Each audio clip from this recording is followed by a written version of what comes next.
আসসালামু আলাইকুম। এইচএসসি 27 এর ফিয়ারলেস ফাইটার সবার কি অবস্থা? কেমন আছো? আর যারা গত ক্লাসে আগে চলে গিয়েছিলে তারা একটা অসাধারণ জিনিস, অসাধারণ সেশন মিস করেছো। যেটা রেকর্ডেড ক্লাস দেখে তোমরা বুঝতে পেরেছো যে কি জিনিস লাইভ মিস করেছো। ঠিক আছে? আমরা ট্রান্সলেশন প্রক্রিয়াটা একদম প্রপ বানিয়ে নিয়ে এসে কিভাবে অ্যামিনো অ্যাসিড হচ্ছে, কিভাবে টিআরএনএ মুভ করে সবকিছু কিন্তু দেখিয়ে দিয়েছি। তো যারা ক্লাস থেকে আগে চলে গিয়েছিলে তারা কিন্তু একটা অসাধারণ জিনিস মিস করেছো। আর যেহেতু মিস করে ফেলেছো তাই কি করতে হবে? রেকর্ডেড ক্লাসটা দেখে তাড়াতাড়ি সেটা করে ফেলতে হবে। ঠিক আছে?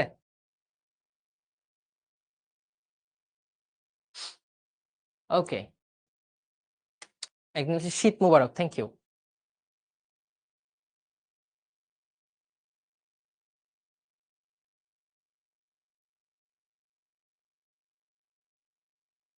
ওকে, ওকে। আচ্ছা, তোমরা কিন্তু কেউ আবার শীত লিখতে গিয়ে এভাবে লিখো না, হ্যাঁ? অনেকে এই যে এভাবে শীত লেখে, বুঝছো? এই ভাই শীত নামছে। অনেকে এভাবে লিখে। ভাই বাংলায় লেখ। এটা মানে কি জানো তো? এই শীত মানে তো কি জানো? ঠিক আছে? পায়খানা। ওইটা লিখবা না। তোমরা বাংলায় লিখো। ঠিক আছে?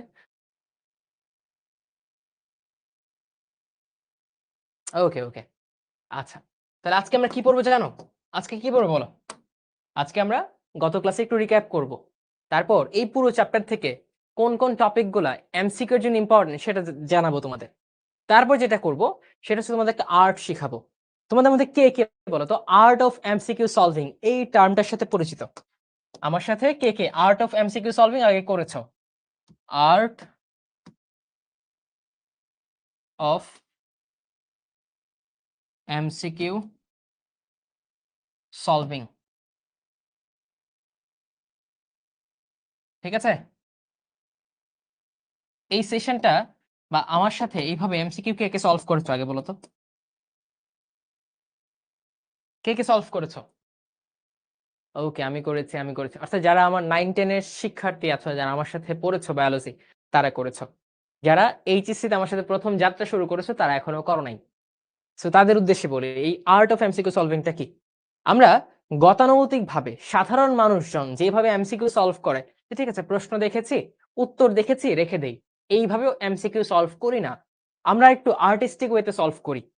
যে একটা এমসিকিউ এর অপশন দেখে, অপশনগুলো এনালাইসিস করে, প্রশ্নটা দেখে, প্রশ্নটা আর কিভাবে হতে পারে সেইটা দেখে, তারপর উত্তরটা জানি।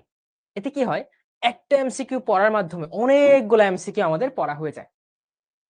আর পরীক্ষা হলে কিন্তু এটাই হয়। তুমি প্রিভিয়াস ইয়ার যখন বোর্ড প্রশ্ন সলভ করবা, প্রিভিয়াস ইয়ারের বিভিন্ন অ্যাডমিশনের প্রশ্ন সলভ করবা, তারা যারা এই আর্ট অফ এমসিকিউ সলভিং বা আর্ট অফ সলভিং এ বিশ্বাসী এবং এইভাবে সলভ করবা, তারা মেক্সিমাম কমন পাবা। ঠিক আছে? আর যারা গতানুগতিকভাবে প্রশ্ন দেখবা, উত্তর দেখবা, রেখে দিবা, তারা খুব একটা বেশি কমন পাবা না। বুঝছো? হ্যাঁ, অনেকে এইচএসসি 26 এর ক্লাস করছে, ওইখানে দেখেছে। Good, very good.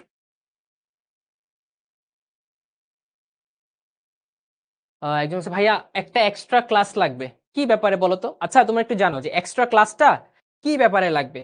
এই চ্যাপ্টারে আমরা প্রায় কতগুলা ক্লাস নিছি বলো তো? অনেকগুলা ক্লাস নিছি। অনেকগুলা ক্লাস নিছি। কোন ব্যাপারে তোমার এক্সট্রা ক্লাস লাগবে একটু জানাও আমাকে।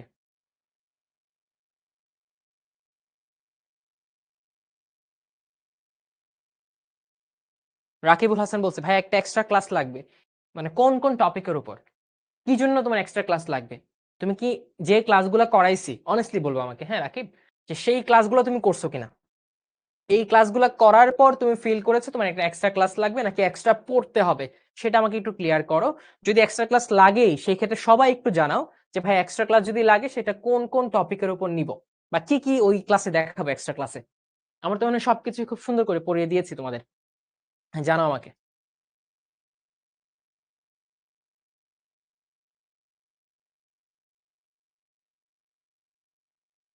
আ রুম্মান আফরান বলছে, "আমি মাত্র ভর্তি হয়েছি। মাত্র একটা ক্লাস করেছি।" কোন সমস্যা নেই রুম্মান। তুমি যেটা করবা, তুমি এখনকার টাইমে যে লাইভ ক্লাসগুলো হবে প্রতিদিন সেই লাইভ ক্লাসগুলো ভালো করে পড়বা। ঠিক আছে?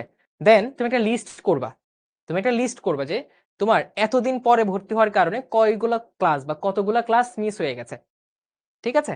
তুমি এক কাজ করবা, ওই লিস্টটা করে এই যে এটা একটা চার্ট বানাবা, হ্যাঁ? চার্ট বানাবা।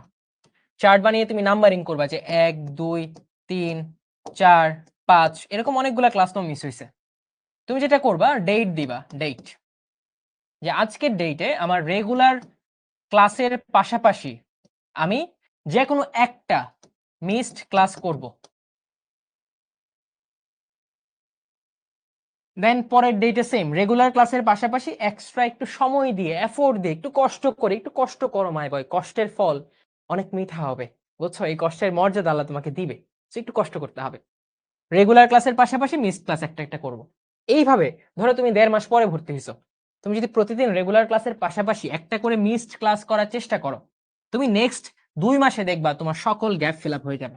এবং তুমি নেক্সট 2 মাসেই গ্যাপটা ফিল আপ করো, তোমার রাতারাতি গ্যাপ ফিল আপ করার কোনো দরকার নাই, কোনো দরকার নাই, কোনো দরকার নাই। ঠিক আছে, চিল। আমরা ধীরে সুস্থে সুন্দরভাবে স্বাচ্ছন্দ্যে পড়াশোনা করব রেগুলারলি। ওকে, দেখি বাচ্চারা কি বলছে, কি বিষয়ে এক্সট্রা ক্লাস লাগবে। সৈকত বলছে মেইন টপিক গুলো নিয়ে এক্সট্রা ক্লাস নেন, যা পড়িয়েছি সবগুলোই মেইন টপিক। ঠিক আছে, তোমরা যদি এখন থেকে ফাঁকিবাজি শুরু করো যে ওয়ান শট ক্লাস করব, তাহলে কিন্তু হবে না। ঠিক আছে, তো এখন যা পড়িয়েছি সবগুলা চ্যাপ্টার ভালো করে পড়তে হবে, সবগুলা টপিক ভালো করে পড়তে হবে। ঠিক আছে, সবগুলা ক্লাস ভালো করে পড়তে হবে। সবগুলা ক্লাস ভালো করে করলে তুমি দেখবা যে টপিকগুলো ইম্পর্টেন্ট, যেগুলো থেকে প্রশ্ন হচ্ছে, সেগুলো তুমি অটোমেটিক্যালি পারছো। এবং আজকে প্রমাণ দেখবা যারা অনেস্টলি ক্লাসগুলো করেছো, ক্লাসের পর বইটা পড়েছো, ভাইয়ের কথা শুনেছো, আমি যে এমসিকিউ গুলো এখন দেখাবো, দেখবা সব এমসিকিউ তুমি পারছো। ঠিক আছে, সো তোমরা স্পেসিফিক কোনো প্রবলেম বলতে পারলা না যে কোন টপিকের, এই যে অনেকে বলছে ভাই লাগবে না, অ্যাকচুয়ালি লাগার কথা না। ঠিক আছে, তবু তোমরা সবগুলা ক্লাস আবার করো, ভাই একটা ওয়ান শট ক্লাস নেন। No, it's not time for one shot class. তুমি দেখছো এইচএসসি 25 এর ওয়ান শট করতে করতে কি অবস্থা হয়েছে। ওয়ান শট ক্লাস কখন অ্যাপ্লিকেবল হবে তোমার জন্য? যখন বেসিক কনসেপ্ট তুমি পড়বা, একাডেমিক ক্লাসগুলো ভালো করে করবা। ঠিক আছে, একদম পরীক্ষার আগে যে এই জিনিসগুলা পড়তে হবে, তোমার সবকিছু পড়া আছে, বেসিক ক্লিয়ার করা আছে, পরীক্ষার আগে যে এই টপিকগুলো একটু বেশি ইম্পর্টেন্ট, এই টপিকগুলো একটু রিভিশন দিয়ে যাও, তখন ওয়ান শট তাদের ক্ষেত্রে কাজে দেয়। আর যারা আগে কোনোদিন কিছু করে নাই, মেইন জিনিস স্কিপ করে, তারা ওয়ান শট পড়েও, ওয়ান শট ক্লাস করেও কোনো লাভ করতে পারে না, আশানুরূপ রেজাল্ট পায় না। এবার একটা ডেডলি এক্সাম্পল হচ্ছে এইচএসসি 25 ব্যাচ, যারা এটা নিয়ে অনেক সাফার করছে। ঠিক আছে, তো শুরু থেকে এই জিনিসগুলো মাঝ থেকে বাদ দিয়ে দাও মাই ডিয়ার স্টুডেন্টস, এগুলো আত্মঘাতী কথা, আত্মঘাতী ডিসিশন। লিজা বলছে আপনি মেডিকেল ব্যাচ কত? আমি Dhaka medical college K74 batch, বুঝছো? আমি 2016-17 সেশন। ওকে, ম্যাক্সিমারি লাগবে না, লাগবে না, গুড।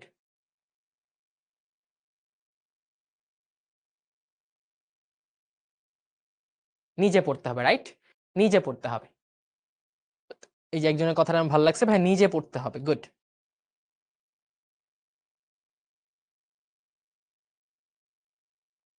আচ্ছা, তোমাদের একটা গল্প বলি আজকে, গল্প শুনবা? আমি খুব একটা গল্প বলি না, আজকে একটা গল্প বলি বা একটা সিনারিও দিই, তুমি ওই সিনারিওতে কি করবা এটা একটু আমাকে ভেবে জানো। মোটামুটি সবকিছুতে পড়া শেষ আমাদের, সো আজকে একটু সিনারিও দেই। সবাই রেডি? যে একটা সিনারিও দিব, তুমি অ্যাজ এ ডিসিশন মেকার ভাববা যে ওই সিনারিওতে আমি কি করতাম বা তোমার কাজটা কি হইতো। সো সবাই রেডি? আচ্ছা, ধরো তুমি একটা গুরুত্বপূর্ণ কাজ করতে গেলা, এবং এই কাজটা অনেক গুরুত্বপূর্ণ, যার ফলাফলটা খুব বড় ইম্প্যাক্ট রাখবে তোমার জীবনে। পাশাপাশি এই কাজে ব্যর্থ হলে তোমার একটা বড় ক্ষতি হয়ে যেতে পারে। ঠিক আছে, সো এই কাজটা করার জন্য তোমরা কয়েকজন টিম করলা, টিম করে ওই কাজের জন্য রওনা দিলা। যখন ওই কাজটা করতে শুরু করলা তুমি, তখন দেখলা তুমি বাদে তোমার টিমের বাকি যে 4-5 জন ছিল তারা তোমাকে ছেড়ে চলে গেছে, কিন্তু ওরা বলেছিল যে তোমার সাথে থাকবে, তোমার সাথে এই যুদ্ধটা লড়বে, তোমার সাথে এই কাজটা কমপ্লিট করবে। তারা হঠাৎ করে তুমি পেছনে ফিরে তাকালা, দেখলা ওরা কেউই নাই, সবাই চলে গেছে তোমাকে ফেলে। তখন ওই মোমেন্টে তোমার কেমন লাগবে এটা বল, ওই মোমেন্টে তোমার কেমন লাগবে?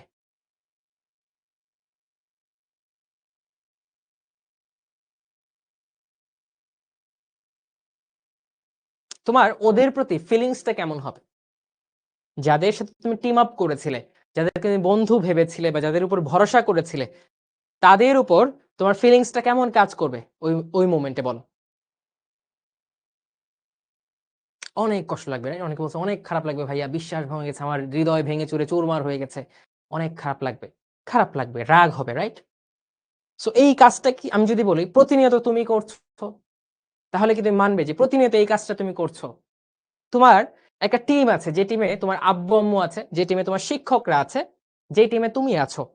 ওই টিমটার একমাত্র কাজ হচ্ছে একটা সফলতার জায়গায় পৌঁছানো, তোমার একাডেমিক লাইফটাকে সাকসেসফুল করা, অবভিয়াসলি মোরালি তোমাকে হাই রেখে। বাট ওই টিম যখন লড়ে যাচ্ছে, কাজ করে যাচ্ছে, তুমি মাঝপথ থেকে সেই টিমকে ছেড়ে যাচ্ছ, তোমার আব্বু আম্মুকে হতাশ করছো। তারা ভাবছে তুমি অনেক কষ্ট করছো, কিন্তু কষ্ট করছো না। আমি এখানে গলা ফাটিয়ে ক্লাস নিচ্ছি বা অন্য টিচার গলা ফাটিয়ে ক্লাস নিচ্ছে, তোমরা ক্লাসের মাঝখানে চলে যাচ্ছ, ক্লাসটা গুরুত্ব দিয়ে করছো না। তাহলে আমাকে বলো, এই যে একটা সিনারিও দাঁড় করাইলাম, এই সিনারিওতে যারা আগেই যুদ্ধের মাঠ থেকে বিশ্বাসঘাতকতা চলে গেছে, বিশ্বাসঘাতকতা করে, তারা কারা? তারা তুমি। তারা যারা আমরা এরকম ফাঁকিবাজি করি, তারা যারা আমরা কাজ কমপ্লিট না করে চলে যাই, তারা। এই যে আব্বু আম্মু এত টাকা পয়সা ঢালতেছে, এত কিছু করছে, এত কষ্ট করছে, তুমি যে দেখো তোমার আব্বু ডেইলি কি পরিমাণ কষ্ট করে, কষ্ট করে টাকাগুলা নিয়ে আসে, এবং টাকাগুলা খুব আনন্দের সাথে তোমার জন্য ব্যয় করে। তুমি যেখানে মন চায় সেখানে যদি ভর্তি হতে চাও, যে বই কিনতে চাও সেই বইয়ের ক্ষেত্রে, তখন দেখবা যে কতটা কষ্ট হচ্ছে ওনার, এবং কত কষ্টের, কত সাধনার টাকা তোমার পেছনে ঢালতেছে। কিন্তু তুমি কি করছো? ওই টিমটাকে আলটিমেটলি কলুষিত করছো। ওই কাজটা সম্পন্ন হওয়ার আগেই বিশ্বাসঘাতকতা করে পালিয়ে যাচ্ছ, তাই না? সো আমরা কি এরকম হতে চাই? আমরা এরকম হতে চাই না। আমরা কাউকে ঠকাতে চাই না, ঠিক আছে? যেহেতু আব্বু আম্মু একটা ভালো কাজ করার জন্য আমাকে পাঠাইছে, আমি সেইটা সর্বোচ্চ দিতে চাই। এটা দিতে গেলে আমার যদি কষ্ট হয়, আমার যদি একটু আনন্দ কম করতে হয়, আমার যদি আড্ডাবাজি কম করতে হয়, টিকটক কম চাপতে হয়, ফেসবুকে কম আসতে হয়, আমি সেটা করব। যদি এটা না করি, আমি যদি এই স্যাক্রিফাইস না করি, তাহলে তাদের স্যাক্রিফাইসের কোনো জাস্টিফিকেশন আমি করলাম না। বুঝছো? আমার টিচার যে এত কষ্ট করছেন, আমি যদি তার উপর ভরসা না রেখে, তার উপর আস্থা না রেখে ক্লাসটা না করি বা তার কথাগুলো না শুনি, আমি তার সাথে বিশ্বাসঘাতকতা করছি। ঠিক আছে? সো আমরা ওই বিশ্বাসঘাতকতা করতে চাই না, আমরা ওই কাতারে পড়তে চাই না। চাই কি আমরা? বলো। এই যে আমার সাথে অনেকে হাজার হাজার স্টুডেন্ট লাইভে ক্লাস করছো, তারা কি এই বিশ্বাসঘাতকতার কাতারে পড়তে চাও? চাও কিনা বলো? একটু খারাপ লাগছে না? ঠিক তোমার রেজাল্ট যদি খারাপ হয় তোমার গাফলতির কারণে, তোমার আব্বু আম্মুর তেমনই খারাপ লাগবে, যে ও তো আমার সাথে প্রতারণা করেছে, পড়তে পাঠিয়েছি পড়ে নাই। অনেকে হোস্টেলে আছো, বাহিরে আছো, বা অনেক আশা করছে আমার ছেলে বাহিরে পড়তে গেছে, অনেক পড়াশোনা করছে, কিন্তু তুমি যদি পড়াশোনা না করো, এটা প্রতারণা হবে।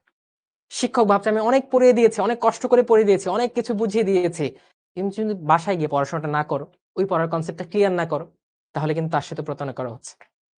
বুঝছো? আর সব থেকে বড় কথা, তুমি নিজেকে ধোকা দিচ্ছ, নিজেই নিজের সাথে প্রতারণা করছো। যখন দেখবা তোমার কোনো জায়গায় চান্স হচ্ছে না, ভালো কিছু করতে পারছো না, তোমার একাডেমিক লাইফটা স্টেবল না, তখন তোমার পটেনশিয়ালিটি তুমি নষ্ট করলা, এটার জন্য দায়ী তুমিই। বুঝছো? তো এখন বলো, তোমরা কি আমার সিনারিও বুঝতে পারছো? তোমাদের কি করণীয় সেটা বুঝতে পারছো? যদি বুঝতে পারো, বলে যে হ্যাঁ বুঝতে পারছি। এবং এই বুঝতে পারাটা নিজের মধ্যে গ্রো করাবে, এবং চেষ্টা করবে তোমার আশেপাশে যারা আছে তাদের মধ্যেও গ্রো করানোর জন্য, ভালো ওয়েতে, কাউকে হার্ট করে না। কারণ এটা একটা রেসপন্সিবিলিটি। আর তোমরা বড় হয়েছে, কলেজে আসছো, এখন রেসপন্সিবল হতে শিখতে হবে। ঠিক আছে? তো নিজে মানবে এটা, এবং অপরের মাঝেও ছড়িয়ে দিবে। এখন কিন্তু ভালো কাজ ছড়ানো খুবই ইজি। ডিজিটাল নেটওয়ার্কিং সিস্টেমে খুবই খুবই ইজি ভালো কাজ ছড়ানো। ভালো কথা, ভালো কাজ ছড়িয়ে কিন্তু তুমি আলটিমেটলি কি সেটার ভাগিদারও হতে পারবা, এবং নিজের লাইফটাও ভালো কিছু দিয়ে সাজাতে পারবা। ঠিক আছে? ক্লিয়ার? সবাই আমাকে কথা দাও যে ভাইয়া আজকে থেকে আমরা এইভাবে ভাববো, এই জিনিসগুলো সবসময় মাথায় রাখবো। কলেজের লাইফে যত কষ্ট হোক না কেন অ্যাডজাস্ট করতে, আমি চূড়ান্তভাবে ফাইট করব, এবং নিজে তো এভাবে চলবই, চেষ্টা করবো আশেপাশে ওই ভালো জিনিসগুলো রেডিয়েট করতে।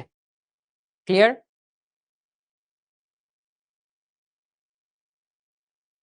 সবাই আমাকে জানাও ক্লিয়ার কিনা। Good, very good.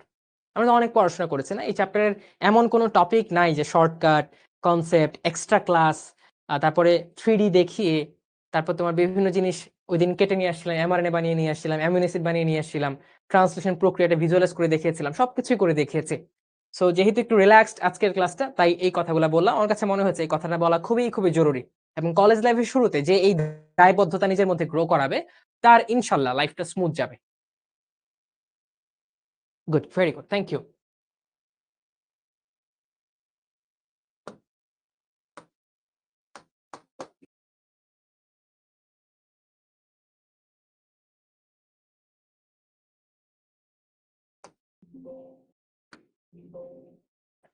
ওকে, আমরা শুরু করবো, এখন পড়া শুরু করবো। হ্যাং মারছে মনে হয়।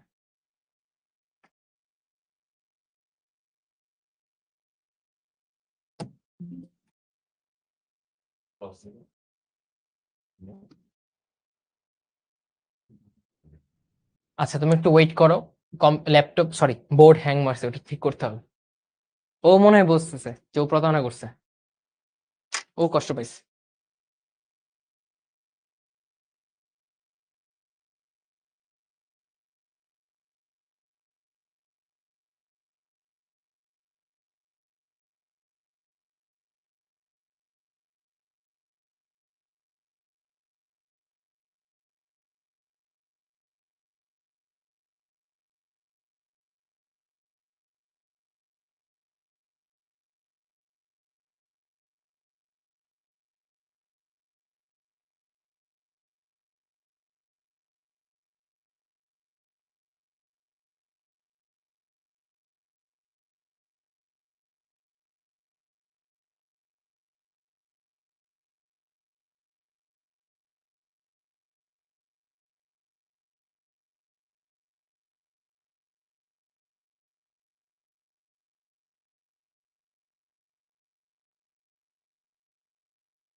ওকে, তাহলে অনেক কথা বললাম, এখন চলো আমরা পড়াশোনা শুরু করি।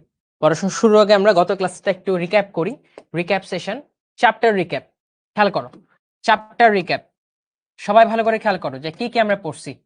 চ্যাপ্টার রিক্যাপ, ঠিক আছে? আমরা চ্যাপ্টার 1 বা লেকচার 1 থেকে এই চ্যাপ্টারে কি কি পড়েছি? আমরা সেল নিয়ে কথাবার্তা বলেছি, সেলের ডেফিনেশন পড়েছি, সেল থিওরি পড়েছি।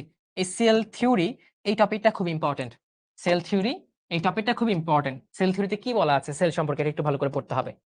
আমরা তারপর পড়েছিলাম সেলের মধ্যে কিছু ভাগে ভাগ করা যায়, একটা উদ্ভিদ কোষ বা প্রাণী কোষকে। সজীব বস্তু আছে এবং নির্জীব বস্তু আছে, রাইট? নির্জীব বস্তুর মধ্যে বর্জ্য বস্তু আছে, সঞ্চিত পদার্থ আছে, ইত্যাদি আছে। এবং কোষ প্রাচীর, এটা নির্জীব বস্তু, প্রাণহীন। আর সজীবের মধ্যে কি আছে? প্রোটোপ্লাস্ট আছে, প্রোটোপ্লাস্টের মধ্যে প্রোটোপ্লাজম আছে, প্রোটোপ্লাজমের ভেতরে সাইটোপ্লাজম, নিউক্লিয়াস ইত্যাদি আছে, রাইট? তারপর আমরা পড়েছিলাম কোষ প্রাচীর। কি ভাইয়া? কোষ প্রাচীর। এই কোষ প্রাচীর হচ্ছে খুব ইম্পর্টেন্ট। দেখো আমি ইম্পর্টেন্ট টপিকগুলো এখানে লিখছি। কোষ প্রাচীরের গঠন চিত্রসহ, কোষ প্রাচীরের গঠন চিত্রসহ, এটা ভালো করে আমরা পড়েছি এবং এটা খুব ইম্পর্টেন্ট। যেমন 3টা লেয়ার আছে, কি মধ্যপর্দা, প্রাথমিক প্রাচীর, সেকেন্ডারি প্রাচীর, তাই না? মধ্যপর্দা, প্রাথমিক প্রাচীর, সেকেন্ডারি প্রাচীর, এটা কোথায় কি উপাদান দিয়ে তৈরি আমরা পড়েছি। তারপর আমরা পড়েছি কোষ ঝিল্লি। কোষ ঝিল্লির একটা মডেল আমরা পড়েছি, মনে আছে? Fluid mosaic model. এটার চিত্র পড়তে হবে, কোষ ঝিল্লি ফ্লুইড মোজাইক মডেল, যেটা সিঙ্গার নিকলসন দিয়েছিলেন, যার নাম আইসবার্গ মডেল, যার নাম হিমশৈল মডেল, ঠিক আছে? এর চিত্র ও কোষ ঝিল্লির কাজ, ঠিক আছে? আর উপাদান, এই যে কোষ ঝিল্লি আর কোষ প্রাচীর, এটা থেকে কিন্তু একটা ইজিলি সিকিউ হতে পারে তোমাদের, এবং এমসিকিউ আসে। কোষ প্রাচীরের পর্দা কয়টা? কোষ প্রাচীরের লেয়ার কয়টা? কোষ ঝিল্লির মডেলে কয় ধরনের প্রোটিন আছে? গ্লাইকোপ্রোটিন কি? গ্লাইকোক্যালিক্স কি? এগুলা কিন্তু পরীক্ষায় আসে। তারপর ধরো আমরা বিভিন্ন অঙ্গাণু পড়েছি, বিভিন্ন অঙ্গাণু পড়েছি। অঙ্গাণুগুলোর মধ্যে দুইটা সাইটোপ্লাজমীয় অঙ্গাণু থেকে সিকিউ হবে ইনশাল্লাহ। সে একটা হচ্ছে তোমার প্লাস্টিড, আরেকটা হচ্ছে তোমার মাইটোকন্ড্রিয়া। তোমাকে বলবে যে তানজিম সাহেব একটা অঙ্গাণুর কথা বললেন যেটা সব থেকে বড় সাইটোপ্লাজমীয় অঙ্গাণু, যেটা শক্তি রূপান্তরের অঙ্গাণু, সেটা হচ্ছে প্লাস্টিডের কথা বললেন তানজিম সাহেব। তানজিম সাহেব আরেকটা কথা বললেন যে এই যে একটা অঙ্গাণু আছে, এই অঙ্গাণুটা প্লাস্টিডের তৈরি খাবারকে শক্তিতে রূপান্তর করে, যেটাকে বলা হয় power house of the cell. That means Tanjim is indicating towards mitochondria. So এই প্লাস্টিড মাইটোকন্ড্রিয়া থেকে তোমার সিকিউ হবে ইনশাল্লাহ। এদের কি পড়তে হবে ভাইয়া? চিত্র পড়তে হবে, গঠন পড়তে হবে, কাজ পড়তে হবে। যেমন আমরা পড়েছিলাম কি জানো, ক্যাশ ডিলার, মাইটোকন্ড্রিয়ার কাজ পড়েছিলাম ক্যাশ ডিলার, মনে আছে তো? আচ্ছা, এই প্লাস্টিডের প্রকারভেদটা ভালো করে পড়তে হবে, প্রকারভেদটা ভালো করে পড়তে হবে। চিত্র গঠন কাজের পাশাপাশি প্রকারভেদটাও ভালো করে পড়তে হবে, বুঝছো? আচ্ছা, তারপরে যদি আসি আরো দুই একটা চিত্র পড়তে হবে তোমার, নিউক্লিয়াস ও ক্রোমোজোম, এই দুইটা চিত্র আঁকতে শিখতে হবে। এবং একটা প্রশ্ন খুব ইম্পর্টেন্ট, যে বংশগতিতে ক্রোমোজোমের গুরুত্ব ব্যাখ্যা করো, গুরুত্ব আলোচনা করো, খুব ইম্পর্টেন্ট। ঠিক আছে? আচ্ছা, তারপর চলে আসো আরেকটা ইম্পর্টেন্ট টপিক, সেটা হচ্ছে ডিএনএ এর গঠন। ডিএনএ এর চিত্রসহ গঠন আমরা সুন্দর করে দেখিয়েছি কিন্তু, চিত্রসহ গঠন। তারপর ডিএনএ এবং আরএনএ এর পার্থক্য তোমাদের বাড়ির কাজ দিয়েছিলাম, তাই না? এবং আমি এখানে করেও দিয়েছিলাম ডিএনএ এবং আরএনএ এর পার্থক্য। তারপর যেটা পড়তে হবে তোমাকে, রেপ্লিকেশন কিভাবে হয় এবং কেন হয়, যেটা আমরা সুন্দর করে ব্যাখ্যা করেছিলাম, কিভাবে ও কেন, বুঝছো? তারপর হচ্ছে তোমার জেনেটিক কোড। জেনেটিক কোড এর ডেফিনেশন এবং বৈশিষ্ট্য। দেখো আমরা বৈশিষ্ট্যগুলো খুব ভালো করে কিন্তু পড়েছিলাম। ঠিক আছে, তোমাকে পড়তে হবে সেন্ট্রাল ডগমা বা কেন্দ্রীয় প্রত্যয় কি। এই যে ডিএনএ থেকে এমআরএনএ হয়, এমআরএনএ থেকে ট্রান্সলেশন প্রক্রিয়া প্রোটিন তৈরি হয়, প্রোটিন ইভেন্চুয়ালি এক্সপ্রেসের আওয়ার ক্যারেক্টারিস্টিক। এটা হচ্ছে সেন্ট্রাল ডগমা বা কেন্দ্রীয় প্রত্যয়, এটা পড়তে হবে তোমাকে।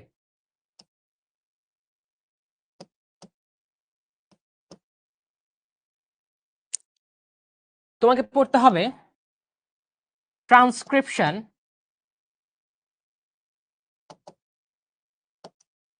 ভার্সেস ট্রান্সলেশন, অর্থাৎ ওদের মধ্যে পার্থক্য কি, অথবা ভার্সেস রেপ্লিকেশন, এদের মধ্যে তুলনা চাইতে পারে। ঠিক আছে, সো তুমি মোটামুটি সিকিউ এর জন্য এই টপিকগুলাই ঘুরে ফিরে সব জায়গায় পাবা, সিকিউ এর জন্য এই টপিকগুলাই ঘুরে ফিরে সব জায়গায় পাবা। ঠিক আছে, এবং এই টপিকগুলো ভালো করে পড়লে সিকিউ এবং 60% বা 65 to 70% এমসিকিউ কভার আপ হয়ে যাবে। নাও কামস আদার 30% এমসিকিউ, সেগুলো কোত্থেকে আসে? তো আমি এই সবগুলা এমসিকিউ এর জন্য যেটা পড়তে হবে তোমাদের, এমসিকিউ এর জন্য for MCQ previously mention topics, অর্থাৎ এই যে ধরো এটা হচ্ছে স্লাইড 1, এটা হচ্ছে স্লাইড 2, এমসিকিউ এর জন্য তুমি স্লাইড 1 প্লাস স্লাইড 2 তো ভালো করে পড়বেই, সিকিউ এর জন্য এমসিকিউ এর জন্য পড়বে, পাশাপাশি endoplasmic reticulum, Golgi body, lysosome, peroxisome, ঠিক আছে, রাইবোজোম, এদের কাজ ভালো করে পড়তে হবে, অর্থাৎ অঙ্গাণুসমূহের কাজ, অর্থাৎ অঙ্গাণুসমূহের কাজ। পার অক্সিজোম আছে, লিখলাম অঙ্গাণুসমূহের কাজ। ঠিক আছে, এটা ভালো করে পড়তে হবে। তারপর তোমাকে এনজাইম, এই চ্যাপ্টারের যে এনজাইম গুলো আছে, যেমন রেপ্লিকেশন এনজাইম কি, ট্রান্সক্রিপশন এনজাইম কি, ঠিক আছে, ট্রান্সলেশন এনজাইম কি, এগুলো পড়তে হবে। আরএনএ এর প্রকারভেদ পড়তে হবে এমসিকিউ এর জন্য ভালো করে। ঠিক আছে, তারপর ট্রান্সলেশন বন্ধ করার প্রক্রিয়া, অর্থাৎ কোন কোন ওষুধ ব্যবহার করে কোথায় ট্রান্সলেশন বন্ধ করা যায় সেটা তোমাকে পড়তে হবে। তোমাকে অবশ্যই অপেরণ পড়তে হবে, এটা খ নাম্বারের প্রশ্ন এবং এমসিকিউ এর জন্য। তোমাকে জিন কাকে বলে ও জিনের যে একক সমূহ আছে সিস্ট্রন, মিউট্রন, ঠিক আছে, এইগুলা ভালো করে পড়তে হবে। তোমাকে কোড সবগুলা পড়া লাগবে না, কিন্তু স্টার্ট কোডন, স্টপ কোডন, এই জিনিসগুলো ভালো করে পড়তে হবে, ঠিক আছে? ভাই কিছুই পড়া হয়নি, এখন এই কামব্যাক দিতে পারবো? কি বলো আব্দুল্লাহ, এখনো তো সময়ই যায় নাই, রেস তো সময় তো শুরু হয়েছে, 1.5 মাস গিয়েছে, তোমার হাতে এখনো 2 বছরের মতো সময় আছে, কেন কামব্যাক দিতে পারবে না? এত আগে কি হাল ছেড়ে দেওয়ার লোক তোমরা? ফিয়ারলেস ফাইটাররা কি এত আগে হাল ছেড়ে দিবে? নো, নেভার, ঠিক আছে?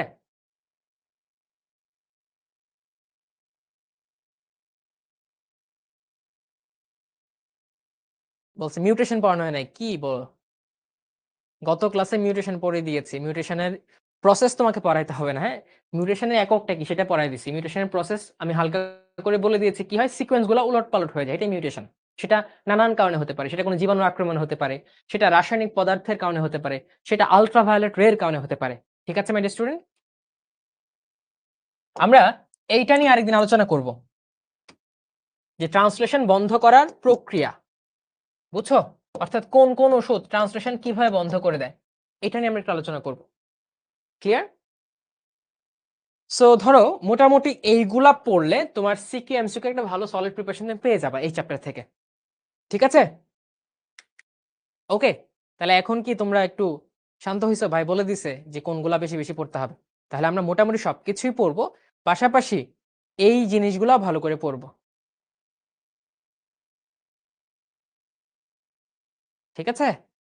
ওকে গ্রেট, ঠিক আছে, তাহলে চলো এখন আমরা কিছু এমসিকিউ প্র্যাকটিস করি। তোমরা সবাই কি কাজ করবে জানো? সবাই ফটাফট আনসার করে ফেলো, আমি বলার আগে আনসার করে ফেলবা এমসিকিউ, চলো। এবং আমি কি করব, আর্ট অফ এমসিকিউ সলভিং তোমাদের দেখাবো, যে কিভাবে এমসিকিউ সলভ করলে একটার সাথে অনেকগুলা কমন পাবো, একসাথে অনেক অনেক বেশি পারবো, এবং এই আর্টের আর্টিস্ট হব আমি, সাথে অন্যজনকেও এই আর্টটা শেখাবো, যে আর্ট অফ এমসিকিউ সলভিং। চলো আমরা শুরু করি প্রথম এমসিকিউটা দিয়ে।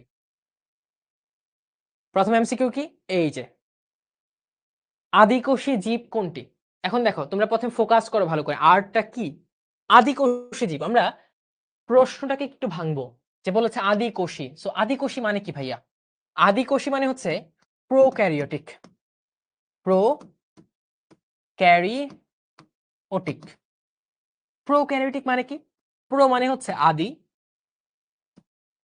আর ক্যারিয়ন কথাটা আসছে নিউক্লিয়াস থেকে, অর্থাৎ যারা আদি নিউক্লিয়াস বিশিষ্ট।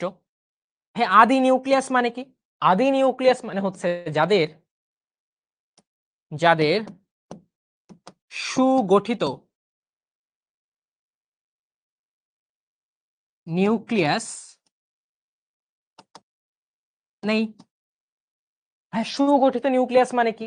এই কথাটা মানে কি সুগঠিত নিউক্লিয়াস? এই সুগঠিত নিউক্লিয়াস মানে হচ্ছে তার এরকম নিউক্লিয়ার আবরণী, যেটা দ্বিস্তরী হয়, এই যে দ্বিস্তরী নিউক্লিয়ার আবরণী, ভেতরে থাকে নিউক্লিওলাস, তারপর থাকে অসংখ্য নিউক্লিয়ার রেটিকুলাম,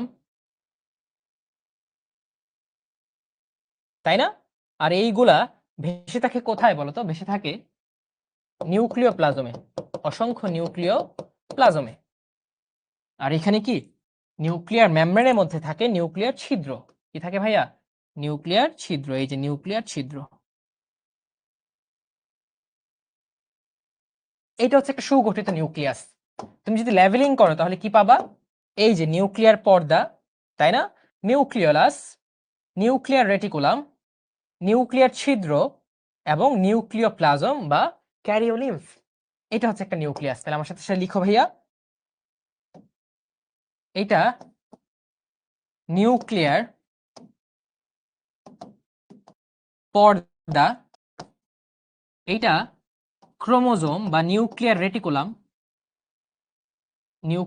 রেটিকুলাম বা ক্রোমোজোম বা ক্রোমোটিন, ঠিক আছে, ক্রোমাটিন, বা আমরা বলতে পারি নিউক্লিয়াসের ভেতরে যেহেতু আছে নিউক্লিয়ার জালের মতো করে আছে রেটিকুলাম, এটা হচ্ছে নিউক্লিওলাস,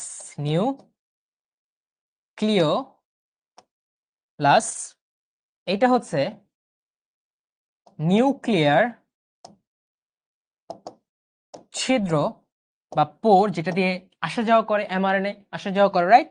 আর এইগুলো হচ্ছে মাতৃকা বা নিউক্লিওপ্লাজম, যেটাকে অপর নাম বলা হয় ক্যারিওলিম্ফ, নিউক্লিওপ্লাজম বা কি ক্যারিওলিম্ফ।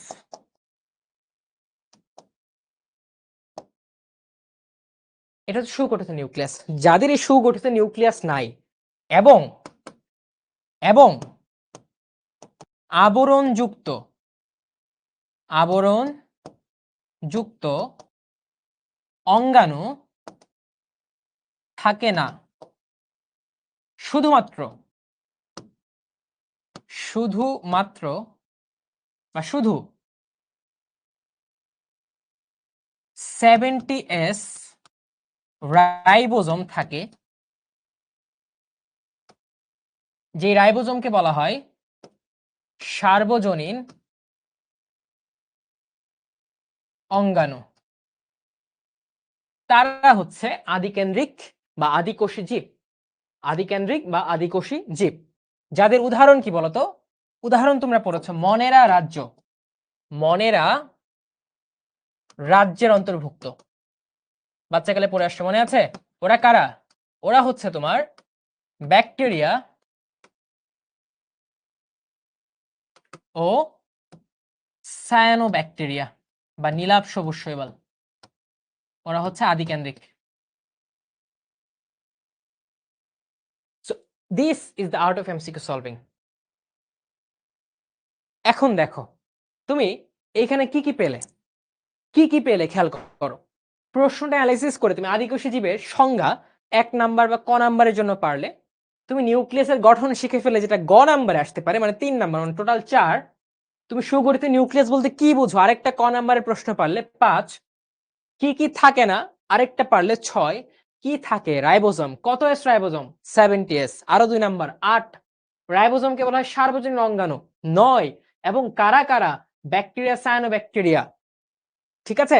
এই ব্যাকটেরিয়ার মধ্যে ক্ষুদ্রতম ব্যাকটেরিয়া হচ্ছে মাইকোপ্লাজমা হচ্ছে ক্ষুদ্রতম ব্যাকটেরিয়া। তুমি আরেকটা ইনফরমেশন জানলে, ঠিক আছে। 11। আর এখন অপশন অ্যানালাইসিস করলে কতগুলো জানবো খেয়াল করো। ইস্ট হচ্ছে আমার একটা ছত্রাক। ইস্ট কি হচ্ছে? একটা ছত্রাক, যেটা কোন রাজ্যের অন্তর্ভুক্ত বলো? ফানজাই। ছত্রাক থেকে মনে পড়ে গেল, ছত্রাকের কোষ প্রাচীর কি দিয়ে তৈরি? ছত্রাকের কোষ প্রাচীর কাইটিন দিয়ে তৈরি। কোষ প্রাচীর কাইটিন দিয়ে তৈরি। অ্যামিবা, এটা হচ্ছে প্রোটিস্টা রাজ্যের অন্তর্ভুক্ত, বাচ্চাকালে পড়েছে, মনে আছে? প্রোটিস্টা রাজ্যের অন্তর্ভুক্ত। প্লাজমোডিয়াম, এটা ম্যালেরিয়ার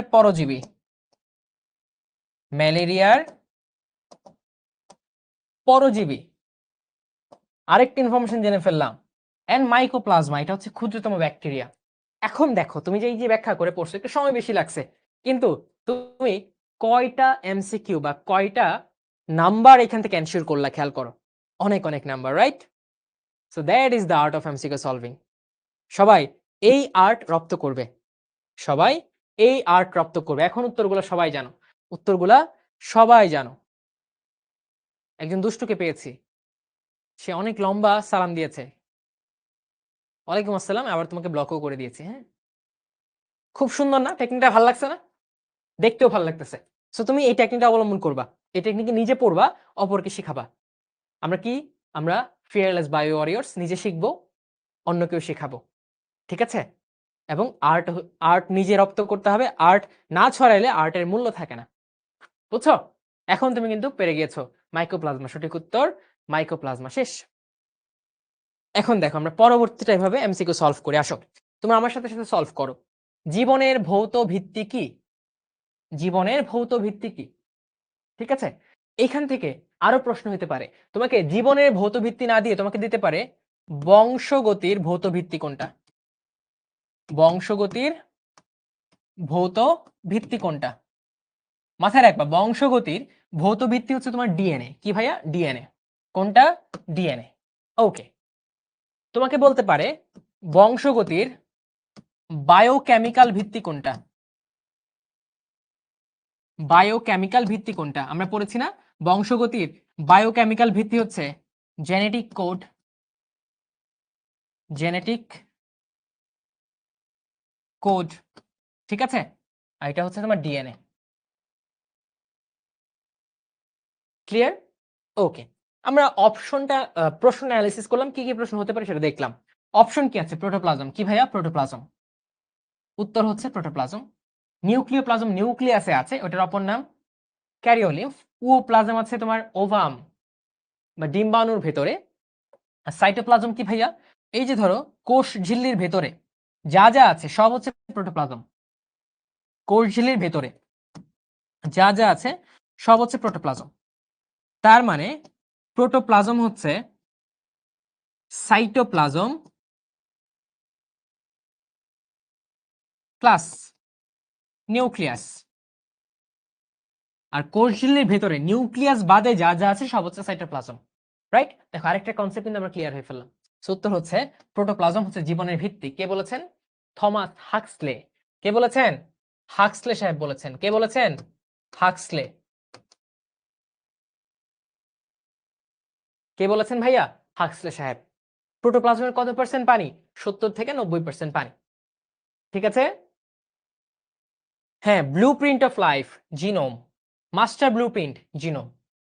master blueprint, genome. Okay, ooplasm হচ্ছে ওভাম বা ডিম্বাণুর ভিতরে থাকে যে সাইটোপ্লাজম, সেটাকে বলা হয় ওপ্লাজম। সেটা হচ্ছে ওপ্লাজম। ঠিক আছে? ওকে মাই ডিয়ার স্টুডেন্টস, আসো নেক্সট প্রশ্ন দেখি। এটা তোমরা আমাকে বলবে, কোষ প্রাচীরের ক্ষুদ্রতম গাঠনিক একক কোনটি? কোষ প্রাচীরের ক্ষুদ্রতম গাঠনিক একক কোনটি? এটা আমাকে বলবে। সবাই আনসার করো আমাকে, দেখি এটা পারো কিনা। Cellulose, micelle, microfibril, lignin. খ খ B B, good, very good, শাবাশ। মাইসেলি হচ্ছে কোষ প্রাচীরের ক্ষুদ্রতম গাঠনিক একক। এখন দেখো, তুমি যে ব্যাখ্যা করে পড়বে আউট অফ এমসিকিউ সলভিং এ, তোমাকে কি পড়তে হবে? তুমি জানো কোষ প্রাচীর 3 স্তরী। কোষ প্রাচীর 3 স্তরী। প্রথমটা হচ্ছে মধ্যপর্দা, এই যে মধ্যপর্দা। ঠিক আছে? তারপর আছে তোমার প্রাথমিক প্রাচীর, এই যে প্রাথমিক প্রাচীর। ঠিক আছে? তারপর হচ্ছে তোমার সেকেন্ডারি প্রাচীর, এই যে সেকেন্ডারি প্রাচীর।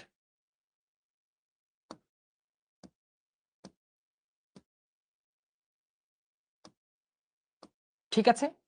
আর এই যে একটা অঞ্চল, যে অঞ্চলে প্রাথমিক প্রাচীর মধ্যপর্দা ছাড়া আর কিচ্ছু নাই, এটা হচ্ছে পিট বা কূপ এলাকা।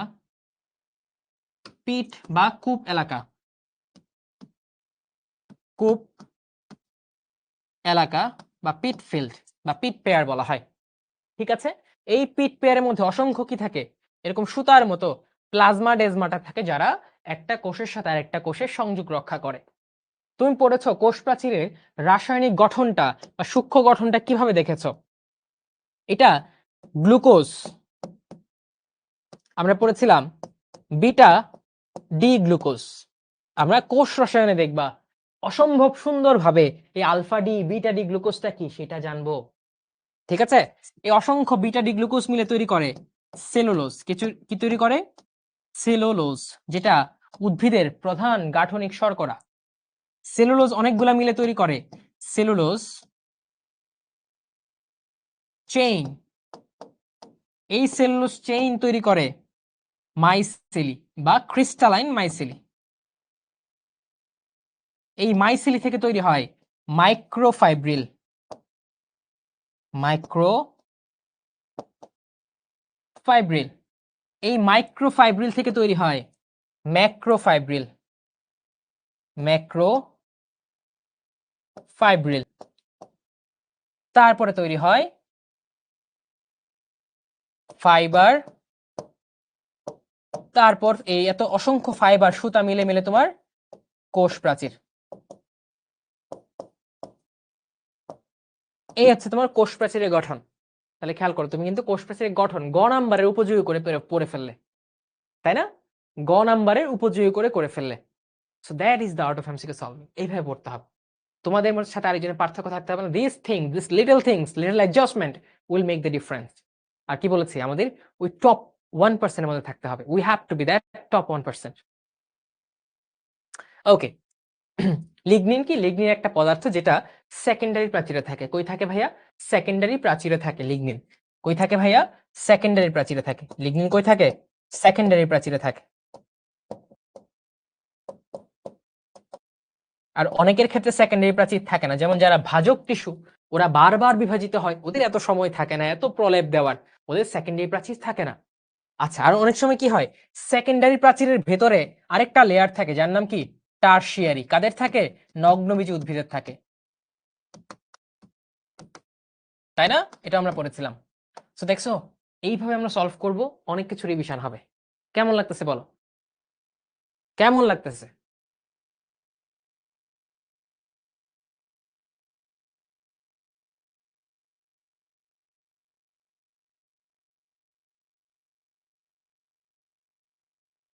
Good, very good. তোমাদের মাথায় রাখতে হবে যে ভাইয়া যে কথাগুলো বলবো সবগুলো ইম্পর্টেন্ট, সবগুলো ইম্পর্টেন্ট। সো আমার কথা যেগুলো পড়ার বাহিরের কথা ওইগুলো ইম্পর্টেন্ট। সো ওইগুলা থেকেও কিছু না কিছু নেওয়ার চেষ্টা কর। নট অনলি মি, আমার যত ফেলো ব্রাদার্স আছে শিক্ষকদের সবার কথা ইম্পর্টেন্ট। তো পড়াশোনার বাহিরে আমাদের কথাগুলো তোমাদের বুঝতে হবে, চেষ্টা করতে হবে। ওকে। মধ্য পর্দায় অধিক পরিমাণে কি থাকে? মধ্য পর্দা, দেখছো আমরা কিন্তু পারবো, আমরা কিন্তু এখন এটা পারবো। মধ্য পর্দায় অধিক পরিমাণে কি থাকে? প্যাকটিক অ্যাসিড, সেলুলোজ, গ্লাইকোপ্রোটিন, লিগনিন। মধ্য পর্দা কিভাবে তৈরি হয় খেয়াল করো। কোষ বিভাজনে যখন সাইটোকাইনেসিস চলে, তখন সাইটোপ্লাজম থেকে সাইটোপ্লাজম থেকে তারপর গোলজি অ্যাপারেটাস থেকে, গোলজি বডি থেকে কি কি আসে ভাইয়া? প্যাকটিন বা প্যাকটিক অ্যাসিড আছে। প্যাকটিক প্যাকটিক অ্যাসিড সাথে ফ্র্যাগমোপ্লাস্ট কি আসে? ফ্র্যাগমোপ্লাস্ট।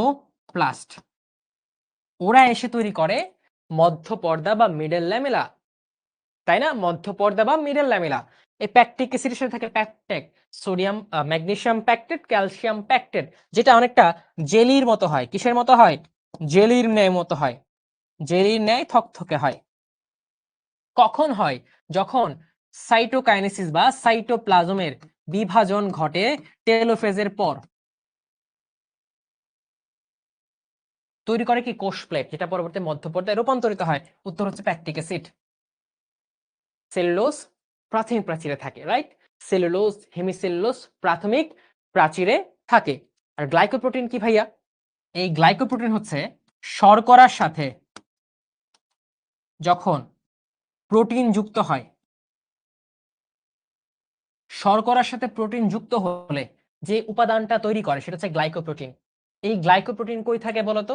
এই গ্লাইকোপ্রোটিন কোথায় থাকে? আমরা কোষ ঝিল্লিতে পড়েছি গ্লাইকোপ্রোটিন থাকে, কোষ ঝিল্লিতে পড়েছি গ্লাইকোপ্রোটিন থাকে। আর লিগনিন দেখো আমরা পড়েছি। তাহলে উত্তর কি ভাইয়া? মধ্য পর্দায় অধিক পরিমাণে কোনটি থাকে? একজন বলছে গ, এত কথা বলার পর গ বললে হবে? গ বললে তো হবে না, প্যাকটিক অ্যাসিড। ওকে, তারপর চলে আসো, গ্লাইকোক্যালিক্স গঠিত হয় কোন উপাদান দিয়ে? গ্লাইকোক্যালিক্স এই শব্দটাকে আমরা ভাঙি। গ্লাইকোক্যালিক্স কোথায় থাকে? গ্লাইকোক্যালিক্স কোষ ঝিল্লিতে থাকে।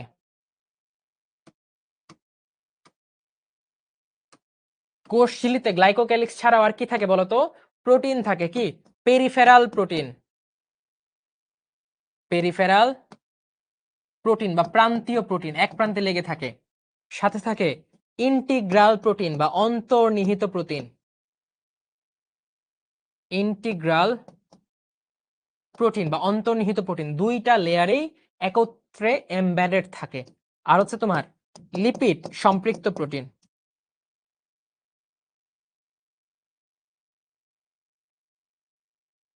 এর বাহিরেও কোষঝিল্লিতে থাকে কোলেস্টেরল, যেটা প্রাণীতে বেশি থাকে এবং কোষের যে তারল্য ভেদ্যতা এটা নিয়ন্ত্রণ করে। ঠিক আছে, ওকে।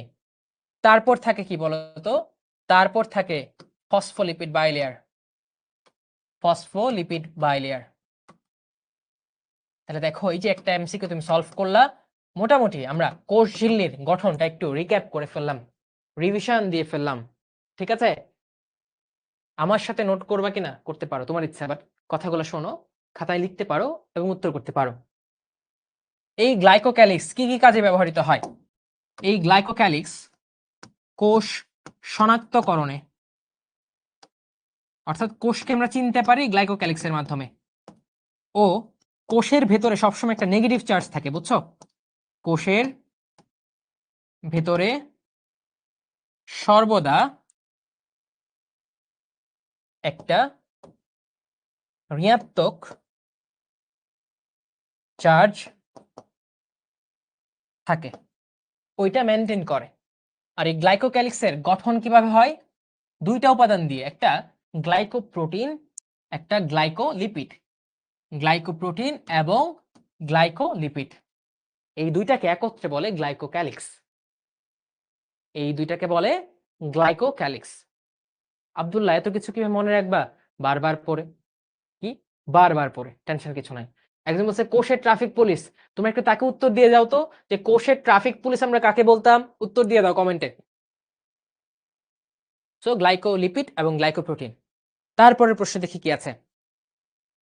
ফ্লুইড মোজাইক মডেল অনুযায়ী ফসফোলিপিড অণুগুলো পাশে ব্যাপ্ত হয়, অক্ষ বরাবর ঘুরতে সক্ষম, দুই স্তরের মধ্যে স্থান পরিবর্তন করে। এইটা সবাই একটু কমেন্টে জানাও দেখি। সাবাস। কোষের ট্রাফিক পুলিশ হচ্ছে গলজি বডি।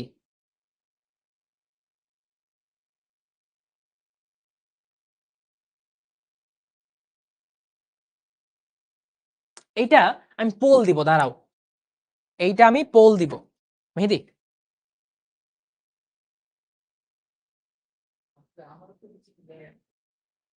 দেখি এটা কে পারো, কে মনোযোগ দিয়ে ক্লাস করেছো, কে ঢাকা মেডিকেল কলেজের জন্য, বুয়েটের জন্য, ঠিক আছে, বা ঢাকা ভার্সিটির জন্য বা এগ্রি ভার্সিটির জন্য নিজেকে প্রস্তুত করে তোলার যুদ্ধে পরিপূর্ণভাবে এগিয়ে যাচ্ছে, এটা আমি দেখতে চাই।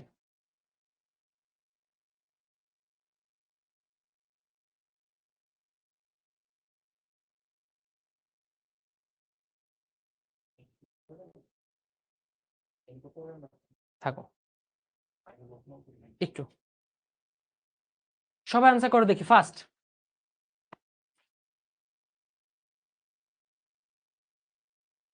তোমাদের 10 সেকেন্ড সময় দিচ্ছি। ফ্লুইড মোজাইক মডেল, আমি একটু লিখতে থাকি, কে দিয়েছেন? সিঙ্গার ও নিকেলসন। সিঙ্গার ও নিকেলসন। কত সালে? 1972 সালে। এটার অপর নাম কি? Iceberg model. আইসবার্গ বা হিমশৈল মডেল। ঠিক আছে,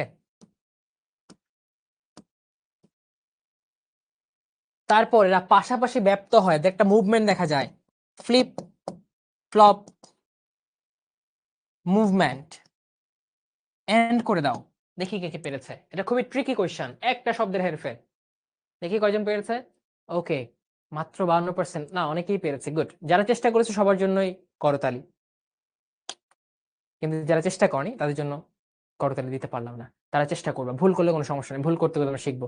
নুরা, তারপর তাহমিদুর, মিফতাহুল, তারপরে ফারজানা, তামিম, আবির, ওর নাম কি, ইস্পা, ইস্পা, ফাহিম, আদনান, নিশাদ, রেটিনা সরকার। বাহ, চোখের রেটিনা। কংগ্রাচুলেশনস তোমাদের। উত্তর দেখো, পাশাপাশি ব্যাপ্ত হয়, এটা কারেক্ট আনসার। অক্ষ বরাবর ঘুরতে পারে, লাইক এইভাবে, এইভাবে ঘুরে যেতে পারবে দুইটা স্তর। দুই স্তরের মাঝে স্থান পরিবর্তন করে, এটা ভুল। এখানে হবে এক স্তরের মাঝে স্থান পরিবর্তন করে, এক স্তরের মাঝে স্থান পরিবর্তন করে, এটা হচ্ছে ভুল। তাহলে দেখো 2 স্তর, 1-এর জায়গায় 2 দিয়ে দিচ্ছে, অনেকে ভুলে দাগায় ফেলছো। ঠিক আছে, উত্তর হচ্ছে 1 এবং 2। খুবই ট্রিকি একটা কোশ্চেন, খুবই মারাত্মক একটা কোশ্চেন এবং আমার পছন্দের একটা কোশ্চেন, সো পড়তে হবে সূক্ষ্মভাবে। ঠিক আছে, ওকে। তারপর এটা সবাই পারবে আমি জানি, এটা সবাই খুব ভালো করেই তোমরা পারবে।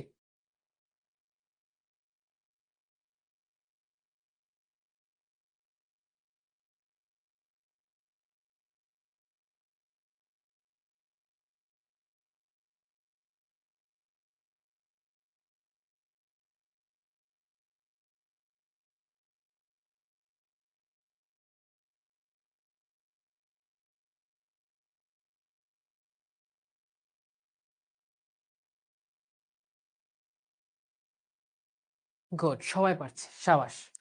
80s রাইবোজোমের উপ একক কত? তুমি জানো আমরা গণিতে পড়েছি 80 50 30 80, কিন্তু এখানে হয় কি হয় 50 30 70 হয়। আমরা গণিতে পড়েছি 60 40 100, কিন্তু এখানে কি হয় 60 40 মিলে হয় 80। ঠিক আছে, এই যে 60s এর দুইটা সাব ইউনিট থাকে, একটা সরি 80s এর একটা 60s আর একটা হচ্ছে তোমার 40s। এই দুইটা সাব ইউনিট মিলে একটা রাইবোজোম তৈরি করে, যেটা হচ্ছে কি 80s রাইবোজোম, প্রকৃত কোষের রাইবোজোম। ঠিক আছে, আমরা এটাও বলেছিলাম কেন 60s এবং 40s, এখানে এস মানে ভেদবার্গ ইউনিট, সেন্ট্রিফিউগাল একক। ঠিক আছে, এটা মিলে কেন 100s তৈরি হয় না? কারণ ওরা যখন কাছাকাছি আসে একে অপরকে খুব শক্তিশালীভাবে আকর্ষণ করে, এবং একে অপরের যে পোলারিটি, এইটা আণবিক ভর, এইটা আকৃতি, 3 ডাইমেনশনাল কনফিগারেশন, সবকিছু মিলিয়ে ধরো ওরা আলাদা ছিল এরকম আছে, আলাদা ছিল এরকম আছে, এটা বড় সাব ইউনিট, এটা ছোট সাব ইউনিট। ঠিক আছে, ওরা যখন কাছাকাছি আসে তখন একটা আরেকটার সাথে ওভারল্যাপড হয়ে যায়, যার ফলে দেখো ধরো এইটা হচ্ছে 60, এইটা হচ্ছে 40, তুমি যখন ওদের একসাথে আনবা, যদি এরকম ভাবে আনো, যদি এরকম ভাবে আনো,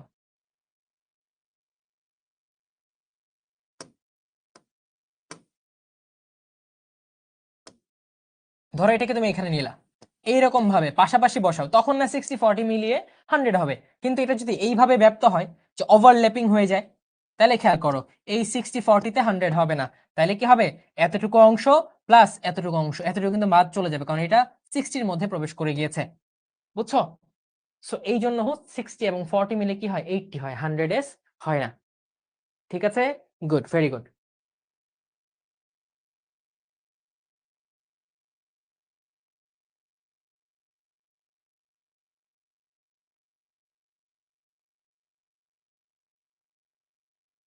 ওকে,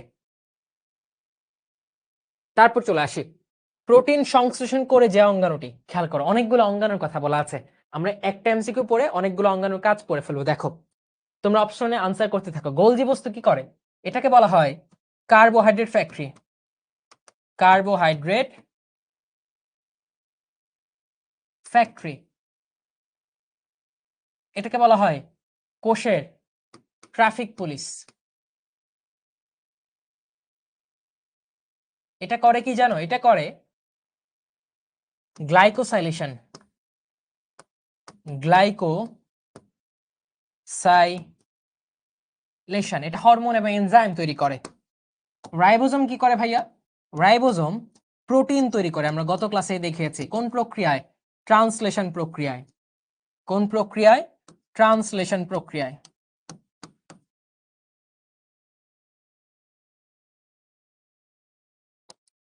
ঠিক আছে, লাইসোজোম কি করে? আমরা বলেছিলাম এটা একটা সুইসাইডাল বম্ব স্কোয়াড, যারা কি করে নিজের কোষকে নিজে খেয়ে ফেলতে পারে, মানে অটোলাইসিস। যারা জীবাণুকে মেরে ফেলে, মানে ফ্যাগোসাইটোসিস করে। ফ্যাগো, ফেজ মানে খেয়ে ফেলা, কোষের ভেতরে নিয়ে খেয়ে ফেলে জীবাণুকে। যারা যেহেতু নিজের কোষকে নিজে মেরে ফেলতে পারে, এদেরকে বলা হয় সুইসাইডাল স্কোয়াড, সুইসাইডাল স্কোয়াড। এরা যেহেতু নিজের কোষকে নিজে খেয়ে ফেলে ফাটিয়ে দিয়ে, এই জন্য বলা হয় অটো ফ্যাগি। এদের ভেতরে কি থাকে, কি এমন থাকে যেটা ব্যবহার করে তারা সবাইকে গিলে ফেলে, ধ্বংস করে ফেলে?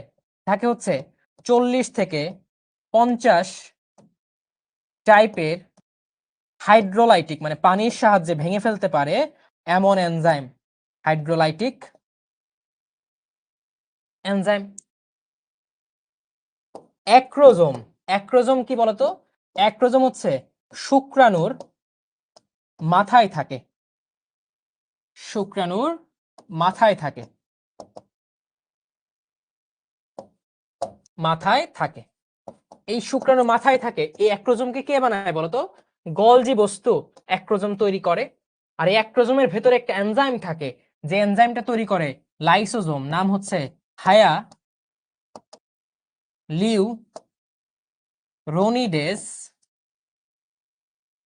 বা স্প্রেডিং এনজাইম।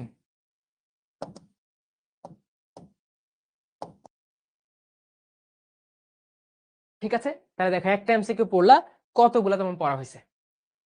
গুড, এই যে হায়ালুরোনিডেস মারুফ, সাবাস, থ্যাংক ইউ। দেখছো, তোমাদের সাথেও কিন্তু ওই 0.1% বা 1% লোক আছে যারা তুমুল প্রতিযোগিতায় পড়াশোনা করছে। So be aware of that.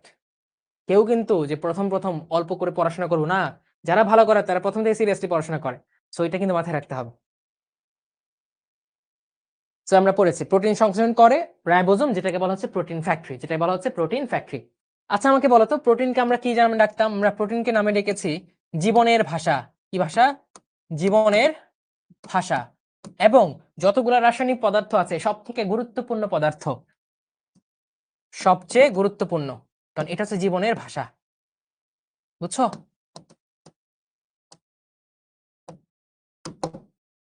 Clear? Good, very good. জীবনের ভাষা সামিয়া বলছে, গুড, ভেরি গুড। ওকে, এখন দেখি উদ্ভিদ কোষের কার্বোহাইড্রেট ফ্যাক্টরি। এখন কি তোমরা আমার কথা বিশ্বাস করছো যে আলটিমেটলি একটা জিনিস ভালো করে পড়লে হাজারটা জিনিস বাইরে ফেলা সম্ভব? এই দেখো তোমাদের সামনে উদাহরণ চলে আসছে। আমরা পড়ছি আগেরটায় কার্বোহাইড্রেট ফ্যাক্টরি কাকে বলে। এখন তো চোখ বন্ধ করে তুমি দাগে ফেলতে পারো, চোখ বন্ধ করে। এ বি সি, সি হচ্ছে কারেক্ট আনসার। গোলজি বস্তু হচ্ছে কার্বোহাইড্রেট ফ্যাক্টরি, যার অপর নাম কি? গলজি অ্যাপারেটাস বা ইডিওজোম বা লাইপোকন্ড্রিয়া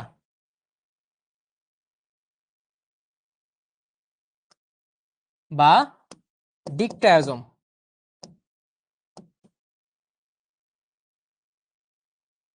আচ্ছা, মাইটোকন্ড্রিয়া কি করে? Power house, power house. আমরা একটা ছড়া দিয়েছিলাম, ছড়াটা ক্লাস থেকে দেখে নিবা, এক্সট্রা ক্লাসে আছে। ক্যাশ ডিলার, এটা দিয়ে মাইটোকন্ড্রিয়ার সব কাজ আমরা পড়েছিলাম। এন্ডোপ্লাজমিক রেটিকুলাম থাকে দুই ধরনের, একটা রাফ এন্ডোপ্লাজমিক রেটিকুলাম, এটা কি করে? এটা প্রোটিন তৈরি করে। আরেকটা হচ্ছে স্মুথ এন্ডোপ্লাজমিক রেটিকুলাম, SER, এটা কি করে? লিপিড ও হরমোন পরিবহন করে। এন্ডোপ্লাজমিক রেটিকুলাম তৈরি করে লাইসোজোম, তৈরি করে মাইক্রোজোম, তৈরি করে পারক্সিজোম। ঠিক আছে, অনেক কিছু করে সে। রাইবোজোম আমরা অলরেডি পড়েছি। তাহলে দেখছো, এভাবে পড়লে কি ভাই পারা সম্ভব না? আমরা কি এভাবে পড়বো না, নাকি পড়বো না বলো? পড়বো নাকি পড়বো না এভাবে?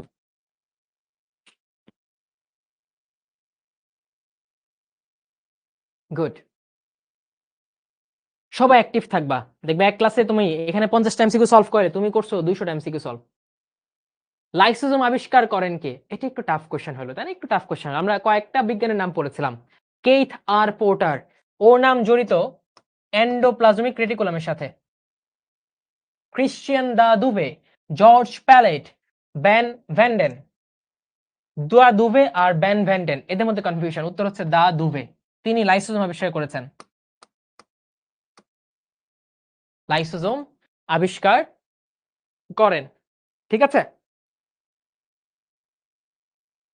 এটা কারা কারা পারছে দেখি? অনেকেই পারছে, সাবাস। Israt, good, very good.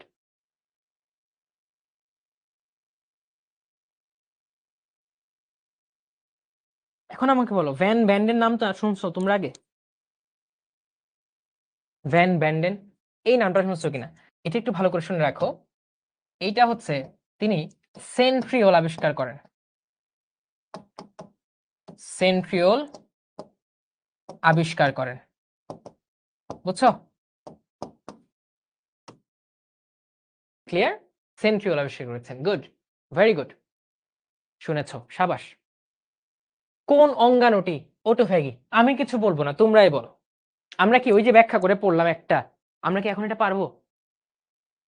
পারবো কিনা বলো? শোনো, নিজে যখন পারবা তখন নিজেকে অ্যাপ্রিশিয়েট করবে যে আলহামদুলিল্লাহ আমি পারতেছি।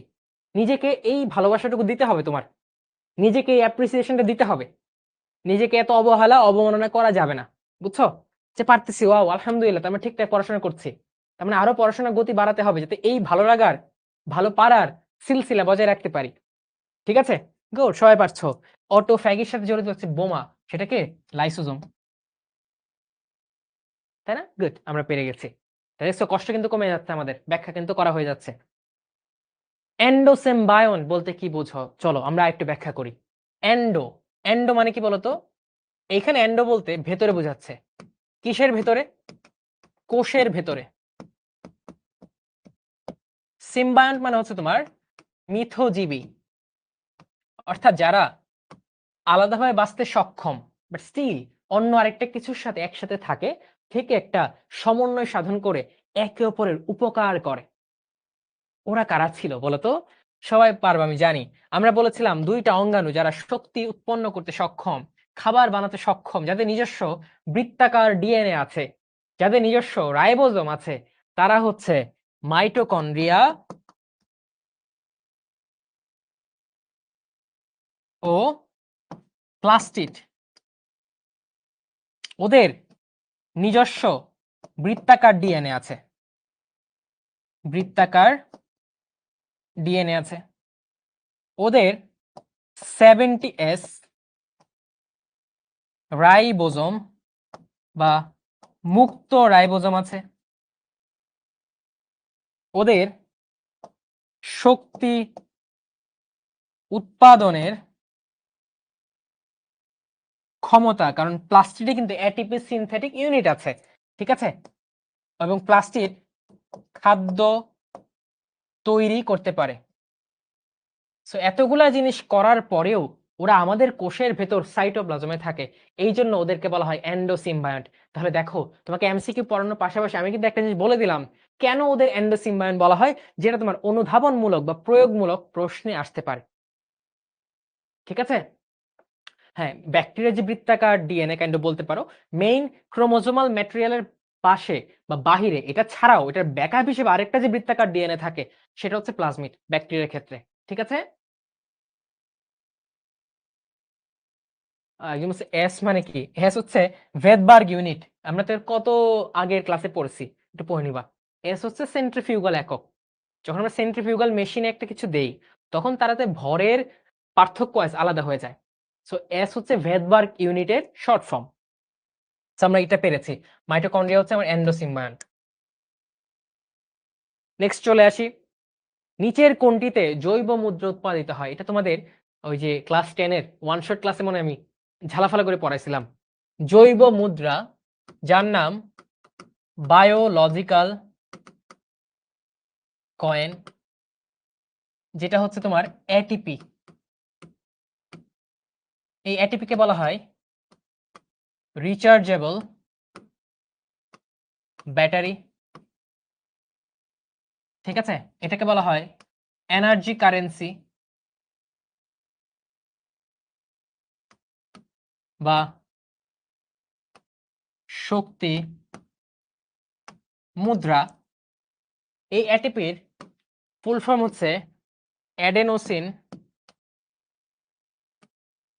ট্রাই ফসফেট, যেটা তৈরি হয় একটা শর্করা, শর্করার সাথে অ্যাডেনিন নামক নাইট্রোজেনাস ক্ষার, যেটা পিউরিন ধরনের হয়, যেটা দুইটা রিং থাকে, সাথে থাকে ফসফেট। কয়টা? তিনটা। 1 2 3। এই হচ্ছে অ্যাডেনোসিন ট্রাইফসফেট, যেটা শ্বসন প্রক্রিয়ায় তুমি তৈরি করো। ঠিক আছে, এইটা বেসিকলি কোথায় তৈরি হবে? শ্বসন কোথায় হয় বলো? শ্বসন কোথায় হয়? সবাই আমার আগে পেরে ফেলছে, মাইটোকন্ড্রিয়াতে হয়। সবাত শ্বসনের, সবাত শ্বসনের কয়টা ধাপ? 4টা ধাপ। এই 4টি ধাপের শেষ 3টি মাইটোকন্ড্রিয়াতে ঘটে, লাইক অ্যাসিটাইল কোয়ে, ক্রেবস চক্র, ইলেকট্রন ট্রান্সফার সিস্টেম বা অক্সিডেটিভ ফসফোরিলেশন। ঠিক আছে, গুড, ভেরি গুড। ক্লোরোপ্লাস্টের কোথায় ক্লোরোফিল অবস্থান করে? আরেকটা প্রশ্ন, ক্লোরোপ্লাস্টের কোথায় ক্লোরোফিল অবস্থান করে? আমি ব্যাখ্যা করতে থাকি, তোমরা উত্তরটা দিতে থাকো। আমরা চট করে খুবই অল্প সময়ের মধ্যে ক্লোরোপ্লাস্টের ফিগারটা এঁকে ফিরে আসো। আমরা জানি ক্লোরোপ্লাস্ট বা প্লাস্টিড এই যে কয় স্তরী আবরণ থাকবে? 2 স্তরী। কয় স্তরী? 2 স্তরী। আমরা দ্বিস্তরী আবরণ দিচ্ছি। আসো, ছবি আঁকতে হলে প্রথমে তার গঠনটা জানতে হবে, ঠিক আছে, যে যার কি কি থাকে। এখন তুমি যদি আমাকে আঁকতে চাও, যদিও আঁকবা না, আঁকার দরকার নাই, বা যখন কোনো একটা কিছু আঁকতে যাবা তুমি, তখন তার সম্পর্কে জানতে হবে যে তার মধ্যে কি কি আছে, তার হাত কয়টা, পা কয়টা, বা তার কোন কোন ফিচার আছে, ওইগুলো জেনে তোমাকে আঁকতে হবে। ঠিক একই ভাবে যে কোনো বায়োলজিতে ছবি আঁকতে হলে তার গঠনটা সম্পর্কে আগে আইডিয়া লাগবে যে গঠনটা কি। সো প্লাস্টিডে হচ্ছে দ্বিস্তরী একটা আবরণ থাকে, আবরণের ভেতরে তার এরকম থালার মতো, প্লেটের মতো কিছু উপাদান থাকে, যেগুলোকে বলা হয় থালা থেকে থাইলাকয়েড। অসংখ্য থাইলাকয়েড একে অপরের সাথে মিলে মিলে তৈরি করে গ্রানাম। এরকম গ্রানাম থাকে অনেকগুলা। সো এখানেও থাকবে গ্রানাম, থালার মতো, চাকতির মতো তুমি আঁকতে থাকো। ঠিক আছে, আরেকটা গ্রানাম হলো। এইখানে তুমি আরো কয়েকটা চাকতি আঁকো,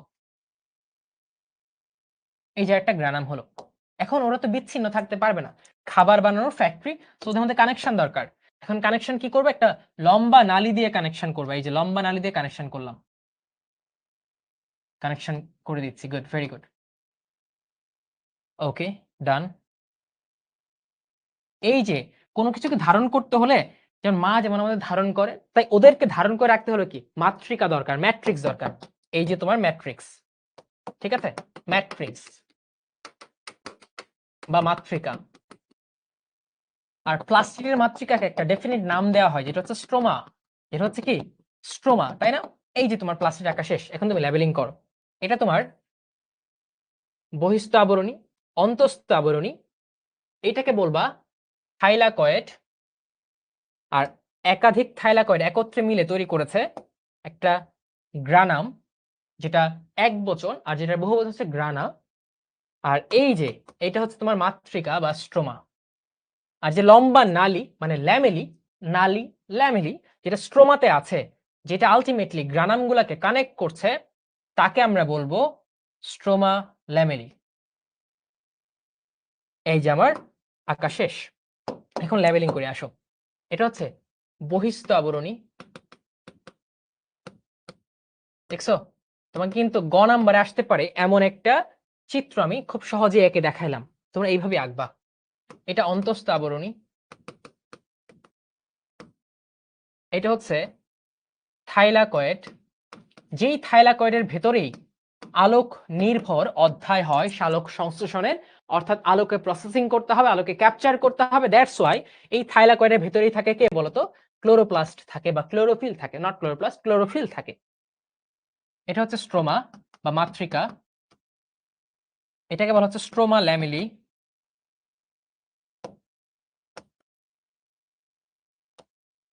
আর এটা হচ্ছে গ্রানাম, এক বচন, ঠিক আছে, বহু বচন গ্রানা। এর আবার বৃত্তাকার ডিএনএ থাকে, তাই না? বৃত্তাকার ডিএনএ আঁকো, ওই যে বৃত্তাকার ডিএনএ আঁকলা তুমি। এর কিছু রাইবোজোম থাকতে পারে, যে মুক্ত রাইবোজোম, 70S রাইবোজোম। তুমি দিলা বৃত্তাকার ডিএনএ, মুক্ত রাইবোজোম, মুক্ত রাইবোজোম, বৃত্তাকার ডিএনএ, ঠিক আছে। আচ্ছা, আর অনেক সময় বলে জুম করে দেখাইতে, যে এই যে খাবার দাবার তৈরি হয় কোয়ান্টোজোম, বা তা আলোক নির্ভর হওয়ার জন্য কিছু বিক্রিয়া কেন্দ্র দরকার, এটাকে জুম করে দেখাতে বলে, তখন তুমি এভাবে দেখাবা। এই যে কি থাকবে? এটিপি সিনথেটিক ইউনিট থাকবে। কি থাকবে? ATP synthetic unit.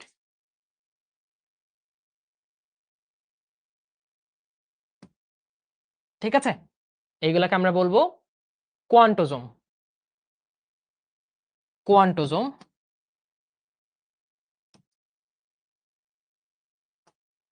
যেখানে থাকে এটিপি সিনথেটেস, যেখানে থাকে ইলেকট্রন ট্রান্সপোর্ট সিস্টেম। এ হচ্ছে প্লাস্টিড, ফিগার বা চিত্র প্লাস্টিড। ঠিক আছে মাই ডিয়ার স্টুডেন্টস, এভাবে পড়তে হবে। দেখো আমার কিন্তু দরকার নাই এত ভিক্ষা বিশ্রমকে পড়াইতে, কিন্তু দরকার আছে কি দায়বদ্ধতার জায়গা থেকে, ভালোবাসার জায়গা থেকে। আমি চাই তোমরা ভালো করো, অনেক ভালো করো। আমি চাই আসল এসেন্স পড়াশোনাটা তোমরা বুঝো। সঠিক টেকনিক ওয়াইজ যদি একবার পড়াশোনা শিখে যাও, তখন আমাকে দরকার হবে না। তুমি নিজেই কি হতে পারবে বলো তো? স্বয়ংসম্পূর্ণ হতে পারবা, নিজেই নিজেকে একটা উচ্চতর জায়গায় ইনশাল্লাহ পৌঁছায় নিতে পারবা। তো ওইটাই আমার লক্ষ্য। ওইটা যেদিন তোমরা করতে পারবো ওই দিন আমি সফল। ঠিক আছে, ওকে। তাহলে এখন দেখো কই থাকবে ভাইয়া, থাইলাকয়েডের ভেতরে যেহেতু কি হয়, আলোক নির্ভর অধ্যায় হয়, এখানে থাকবে ক্লোরোফিল, এখানে হবে আলোক নির্ভর অধ্যায়। ঠিক আছে, অর্থাৎ এটিপি আর এনডিএস2 তৈরি। আর এই যে ম্যাট্রিক্সে হবে কি বলতো, এই জায়গায় হবে আলোক নিরপেক্ষ অধ্যায়, সালোক সংশ্লেষণের। তাহলে দেখো তুমি সিকিউ এমসিকিউ সব একসাথে পড়ে ফেললা। আর আমাদের সিকিউ সলভিং ক্লাস কিন্তু আছে, টেনশনের কোনো কারণ নেই। সো মাই উত্তর, মাই আনসার ইজ থাইলাকয়েড। ঠিক আছে, পড়ে ফেলেছি, ডান। থাইলাকয়েড কোষের কোন অঙ্গাণুতে থাকে? এটা কি পড়তে হবে তোমাকে? প্লাস্টিড, প্লাস্টিডের কোনটায়? ক্লোরোপ্লাস্ট। কারণ প্লাস্টিডের তিনটা টাইপ আছে, কি? Leucoplast, leucoplast and chromoplast, chromoplast and chloroplast. Chloroplast সবুজ, সবুজ বা অন্য যে কোনো কালার ক্রোমোপ্লাস্ট। আর লিউকোপ্লাস্ট হচ্ছে সাদা, যেটা হচ্ছে গোডাউনের মতো কাজ করে, অর্থাৎ প্রোটিন, কার্বোহাইড্রেট এবং লিপিড জাতীয় খাবারকে সঞ্চয় করে। শেষ, সবাই পারতেছে, গুড, ভেরি গুড। এটা তো আমি চাই সবাই পারো, মনটাই ভালো হয়েছে আজকে। নিচের কোনটি কোষ বিভাজনের সময় মাকুতন্তু তৈরি করে? এটা তো পারতে হবে তোমাদের, এটা তো পারতেই হবে। দেখো মাইটোকন্ড্রিয়ার কাজ আমরা দেখেছি, ওখানে মাকুতন্তু ছিল না। এন্ডোপ্লাজম রেটিকুলাম কাজ দেখেছি, মাকুতন্তু ছিল না। গলজি বস্তুরা কোষ প্লেট তৈরি করত, কিন্তু মাকুতন্তু তৈরি করতো না। তাহলে বাকি রইল সেন্ট্রিওল। সেন্ট্রিওল কি করতো? সিলিয়া ফ্লাজেলা তৈরি করত এবং মাকুতন্তু বা স্পিন্ডেল অ্যাপারেটাস তৈরি করত। আরে সেন্ট্রিওল যেহেতু নিষ্ক্রিয় থাকে কোথায়? নিউরনে, তাই নিউরনটা কোষ বিভাজন করতে পারে না। উত্তর হচ্ছে সেন্ট্রিওল, মাকুতন্তু তৈরি করে, রাইট? গুড।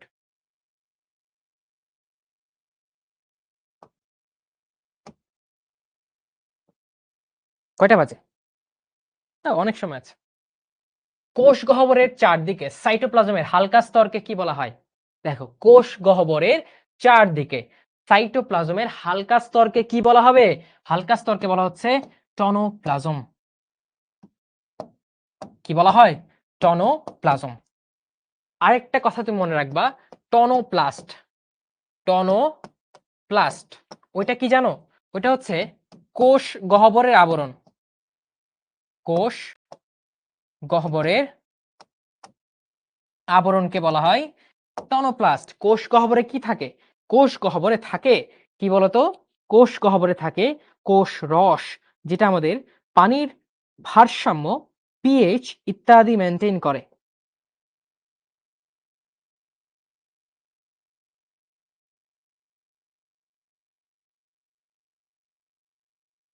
ঠিক আছে, আর একটোপ্লাজম হচ্ছে বাহিরের ঘন কম দানাদার অঞ্চল, লিখে রাখো, ঘন ও কম দানাদার। আর এন্ডোপ্লাজম হচ্ছে একটু ভেতরে থাকে, কম ঘন অংশ, বুঝছো? আর হায়ালোপ্লাজম কি? সাইটোপ্লাজমের অপর নাম হায়ালোপ্লাজম। সাইটোপ্লাজমের অপর নাম হায়ালোপ্লাজম। তাহলে দেখো একটা জিনিস পড়লাম, অনেকগুলো পড়া হয়ে গেল।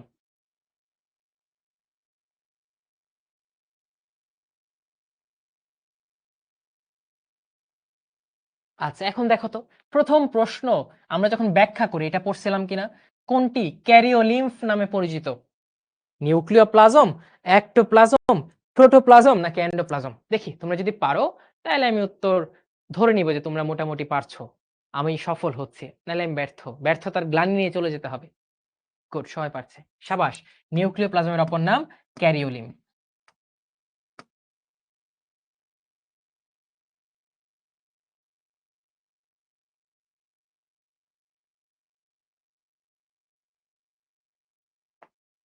Good, very good. নেক্সট প্রশ্ন দেখি, নিউক্লিয়াসের উপাদান কোনটি? ভাই প্রথম প্রশ্ন ব্যাখ্যা করছিলাম, নিউক্লিয়াসের গঠন আঁকছিলাম, ওখানে কি বলেছিলাম? নিউক্লিয়ার রেটিকুলাম, যার অপর নাম ক্রোমাটিন তন্তু, যার অপর নাম বা যেটা মোটা হলে, যেটা বড় হলে আমরা বলি ক্রোমোজোম, সেটা কি নিউক্লিয়াসের অন্তর্ভুক্ত। এই যে ক্রোমোজোম নিউক্লিয়াসের উপাদান। রাইবোজোম, লাইসোজোম, সেন্ট্রোজোম এরা হচ্ছে সাইটোপ্লাজমীয় অঙ্গাণু, সাইটোপ্লাজমিক অর্গানিলস। ঠিক আছে, এর মধ্যে লাইসোজোম, রাইবোজোম হচ্ছে আবরণবিহীন,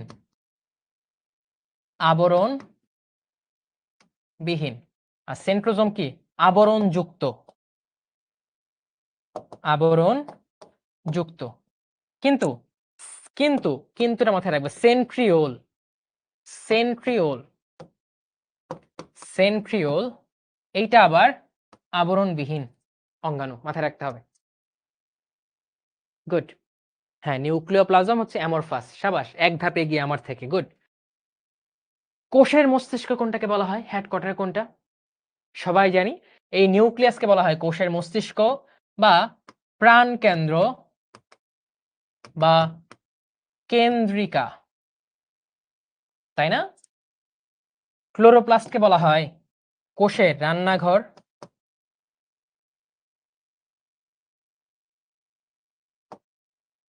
শক্তি রূপান্তরের অঙ্গাণু।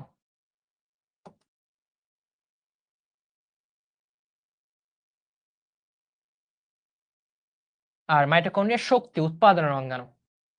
গুড, ভেরি গুড, সবাই পারছে, সাবাস। চিত্রের উপাদানটির নাম কি? এই যে দেখো তো, আমরা একটু আগে ব্যাখ্যা করার সময় এটিপি এরকম কিছু দ্বিচাক্রিক জিনিস আঁকছি না, যেখানে কি আছে? নাইট্রোজেন আছে।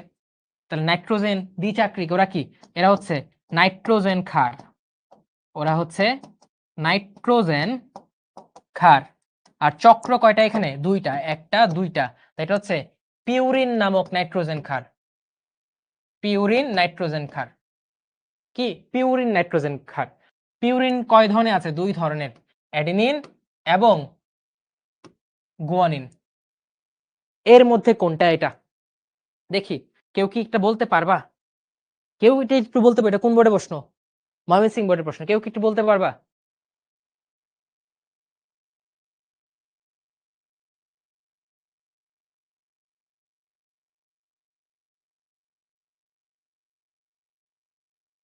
গুড, ভেরি গুড, এটা অ্যাডেনিন, এইটা অ্যাডেনিন। এখন আমরা বলতে পারি ভাইয়া এটা তো পিউরিন বুঝলাম, কিন্তু গুয়ানিনে তো হইতে পারতো। মাথায় রাখবা, গুয়ানিনে এরকম একটা জিনিস দেখবা, সিও এরকম যদি থাকে এবং দুই রিং, তখন হচ্ছে গুয়ানিন, তখন কি গুয়ানিন হবে।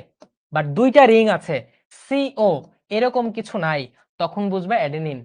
আর যদি একটা রিং থাকে, একটা রিং, তখন এদের মধ্যে যে কোনো কিছু হবে, সাইটোসিন অথবা থায়ামিন।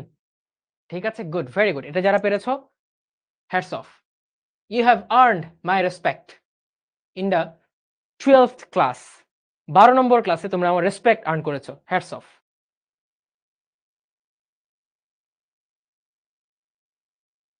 আচ্ছা, উপাদানটির বৈশিষ্ট্য, এটাকে আমরা পড়লাম, এটা নাইট্রোজেন ঘটিত ক্ষার, অ্যাডেনিন ক্ষার। এটা বৈশিষ্ট্য কি? এটা ডিএনএ একটি উপাদান, অবভিয়াসলি অ্যাডেনিন হচ্ছে ডিএনএ একটি উপাদান। আচ্ছা, এটি অন্য একটি ক্ষারকের সাথে দুইটা হাইড্রোজেন বন্ধনের সাথে যুক্ত হয়। ইয়েস, অ্যাডেনিন কার সাথে যুক্ত হয় বলতো? থায়ামিনের সাথে যুক্ত হয়। কি দিয়ে? দুইটা হাইড্রোজেন বন্ধনী দিয়ে।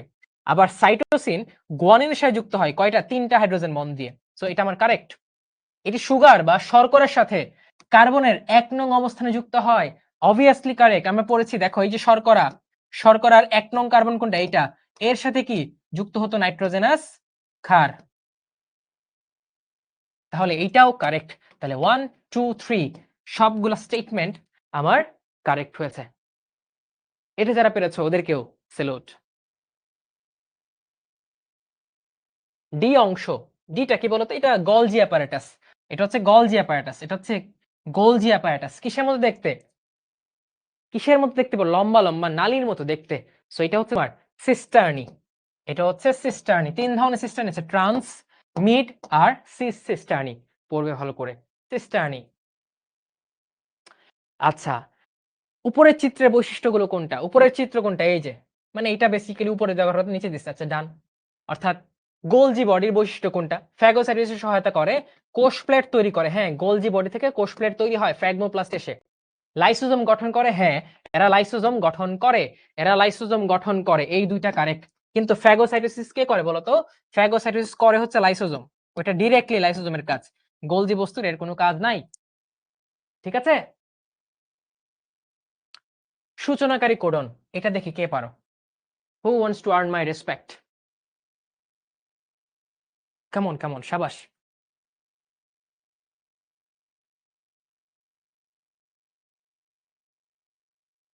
সূচনাকারী কোডন, এইউজি এটা সূচনাকারী কোডন। আর ইউএজি, ইউজিএ ওরা হচ্ছে স্টপ বা ননসেন্স কোডন।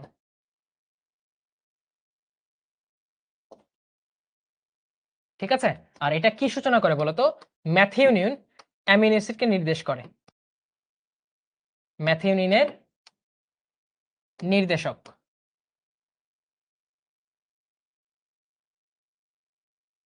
নেক্সট চলে আসি। এই প্রক্রিয়াটা দেখো, বি প্রক্রিয়া। এ প্রক্রিয়া কি? ডিএনএ থেকে আরএনএ তৈরি। কি আরএনএ? এমআরএনএ তৈরি। এটা এ প্রক্রিয়া। ডিএনএ থেকে এমআরএনএ তৈরির প্রক্রিয়াকে যেন কি বলা হয়তো? ট্রান্সক্রিপশন। এমআরএনএ থেকে প্রোটিন তৈরি হইতো টিআরএনএ এবং রাইবোজোমকে মিলিয়ে। ওইটা মানে কি যেন ছিল? ট্রান্সলেশন। তাহলে এমআরএনএ থেকে প্রোটিন তৈরির প্রক্রিয়া বি প্রক্রিয়া, ট্রান্সলেশন প্রক্রিয়া। আবার ডিএনএ থেকে যদি ডিএনএ তৈরি হয়, সেই প্রক্রিয়া ধর আমি দিলাম সি, এটা কোন প্রক্রিয়া? এটা হতো রেপ্লিকেশন। ডিএনএ থেকে ডিএনএ তৈরি, ডিএনএ এর কপি করা। তোমরা যে সেলফ টিচিং এর ভিডিও দিচ্ছ আমি দেখতেছি। ঠিক আছে? আবার যারা আপলোড করছো ওরা আমাকে ওদের পোস্টে মেনশন করে দিও, নাহলে পোস্টগুলো হারায় যায়। আর যারা করো নাই তারা অতি শীঘ্রই করে ফেলো।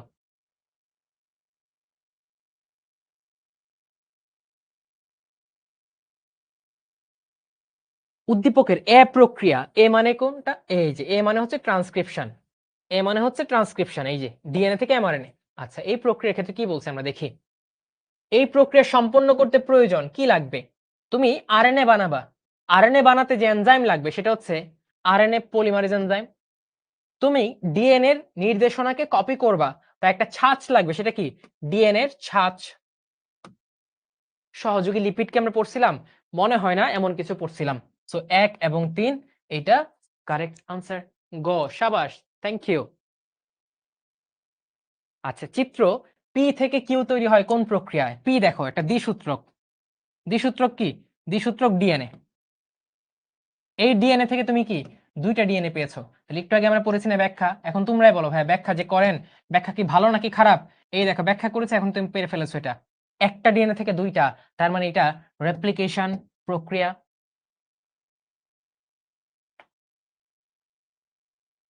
আচ্ছা, এই রেপ্লিকেশন প্রক্রিয়ায় কোন কোন এনজাইম ব্যবহৃত হয়?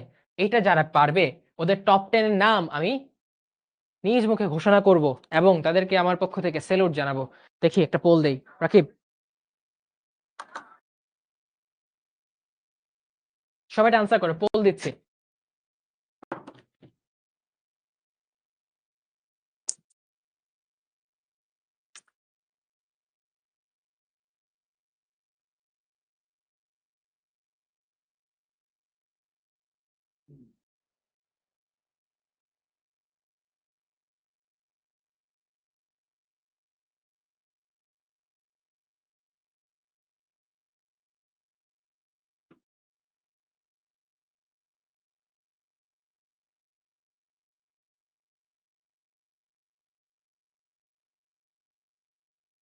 সব আনসার করে এটা।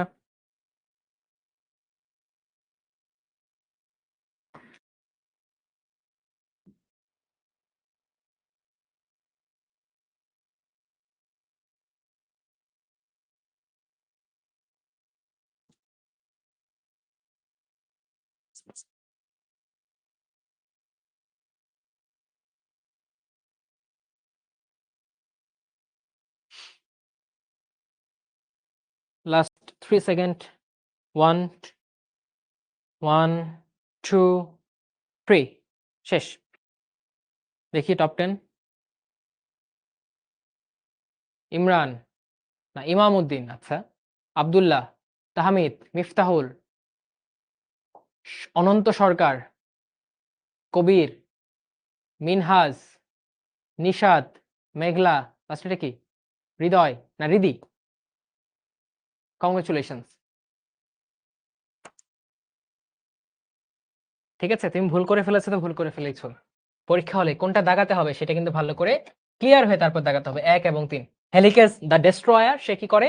এই ছাঁচগুলাকে প্রথমে আলাদা করে। আর ডিএনএ পলিমারেজ কি করে? ডিএনএ এর কপি করা বা কমপ্লিমেন্টারি সূত্রক তৈরি করা শুরু করে, the initiator, the main player, right? DNA polymerase থাকে কয় প্রকারের? 3 প্রকারের। প্রকৃত কোষে, আদি কোষে 1 প্রকারের থাকে। আর ডিএনএ পলিমারেজের কোচ ছিল প্রাইমের, কোচ ছিল প্রাইমেস, রাইট? মানব জিনোমে মাত্র 2 ভাগ জিন বিভিন্ন বৈশিষ্ট্যে অংশগ্রহণ করে, বাকি 98 ভাগ জিন নিষ্ক্রিয় থাকে। নিষ্ক্রিয় জিনকে কি বলা হয়? স্প্লাইসিং, ডিটিটিপি, ডিসিটিপি। আমি পড়েছিলাম জাঙ্ক ফুড কোনো কাজে লাগে না। নিষ্ক্রিয় জিন হচ্ছে জাঙ্ক ডিএনএ বা জাঙ্ক জিন। কোন কোডটির অ্যামাইনো অ্যাসিড বাহী টিআরএনএ নাই?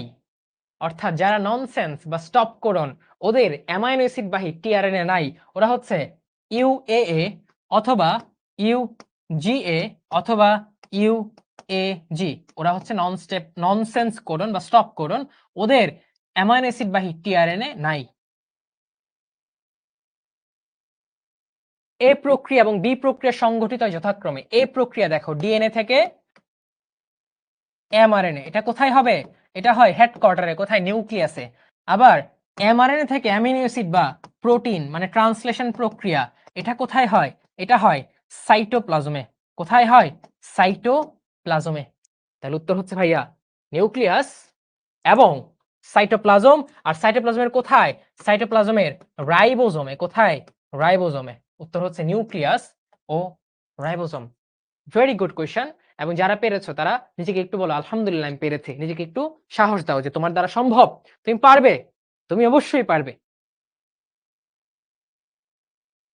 যারা পারোনি ওরা বলবে কেন আমি পারছি না, ওদের দেখিয়ে দিতে হবে। I have to do this. কেন পারবো না?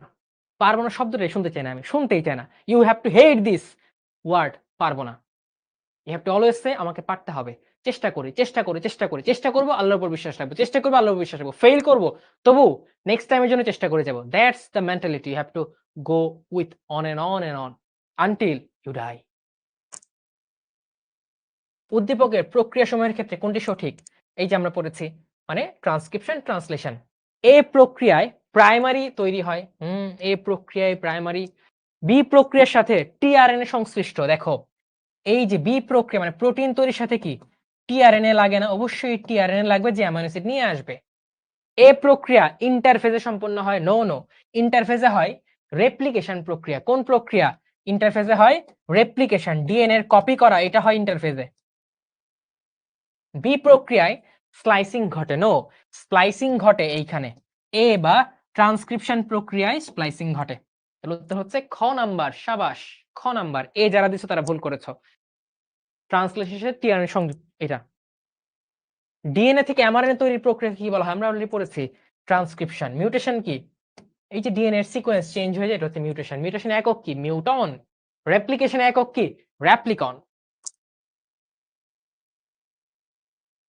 নিচের কোনটি সেরিন অ্যামাইনো অ্যাসিডকে চিহ্নিত করে? সেরিন একটা অ্যামাইনো অ্যাসিড, এটা একটু পড়তে হবে। সেরিন, ঠিক আছে?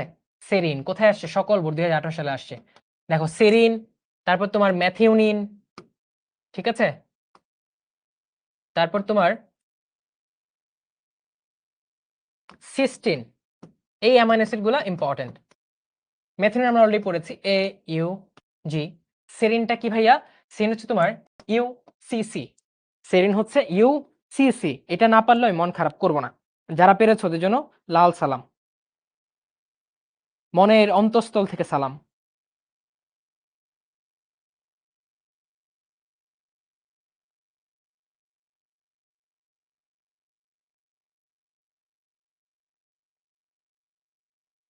ঠিক আছে? সেরিনের জন্য 4টা কোড আছে, এর মধ্যে একটা কোড হচ্ছে ইউসিসি। আর টোটাল কোড করে জানো 4টি কোডন আছে সেরিনের জন্য, এর মধ্যে একটা হচ্ছে ইউসিসি। আর টোটাল আছে 4টা। এই যে 4টা কোডন দিয়ে একটা অ্যামাইনো অ্যাসিড হয়, এই ধর্মটা যেন কি নামে রেখেছিলাম আমরা, এটা যদি বলতে পারো তাকে সেলুট। দেখি আমি দেখছি যে একাধিক কোডন একটা অ্যামাইনো অ্যাসিডকে নির্দেশ করতে পারে। একাধিক কোডন একটা অ্যামাইনো অ্যাসিডকে নির্দেশ করতে পারে। এই ধর্মটাকে কোডের কি বৈশিষ্ট্য বলা হয়? এই ধর্মটাকে কোডের কোন বৈশিষ্ট্য বলা হয়?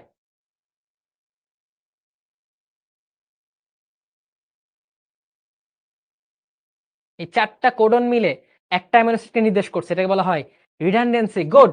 কে এটা? দেখি। রিডান্ডেন্সি বা ডিজেনারেসি? আরে তাকে তো খুঁজে বের করতে হবে। Azmin Paria. Good. Very good. Thank you. Very good. Thank you.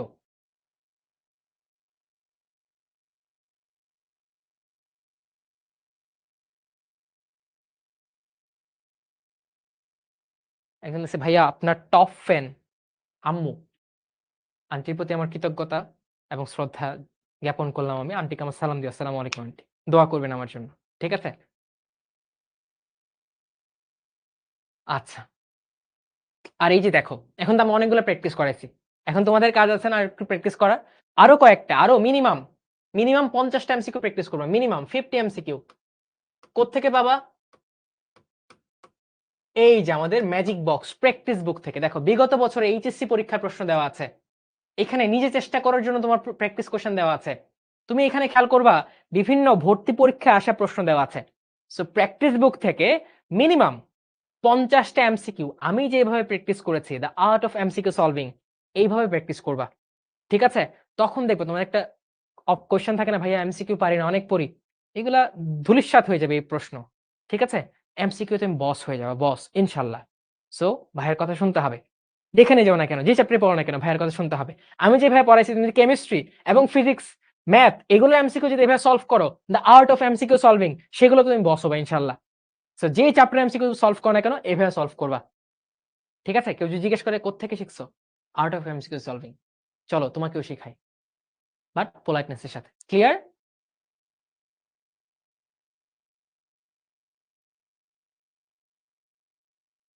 ওকে। আর তোমরা কুইজ তো দিচ্ছ। কোনো সমস্যা নাই। কোনো প্রশ্ন থাকলে আমাকে করতে পারো। Otherwise I have to end the class here.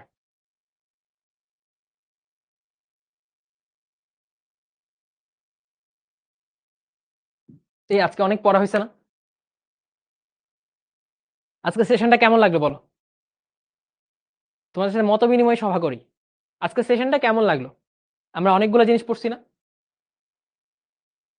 আমরা অনেকগুলো জিনিস পড়ছি কিনা বলো?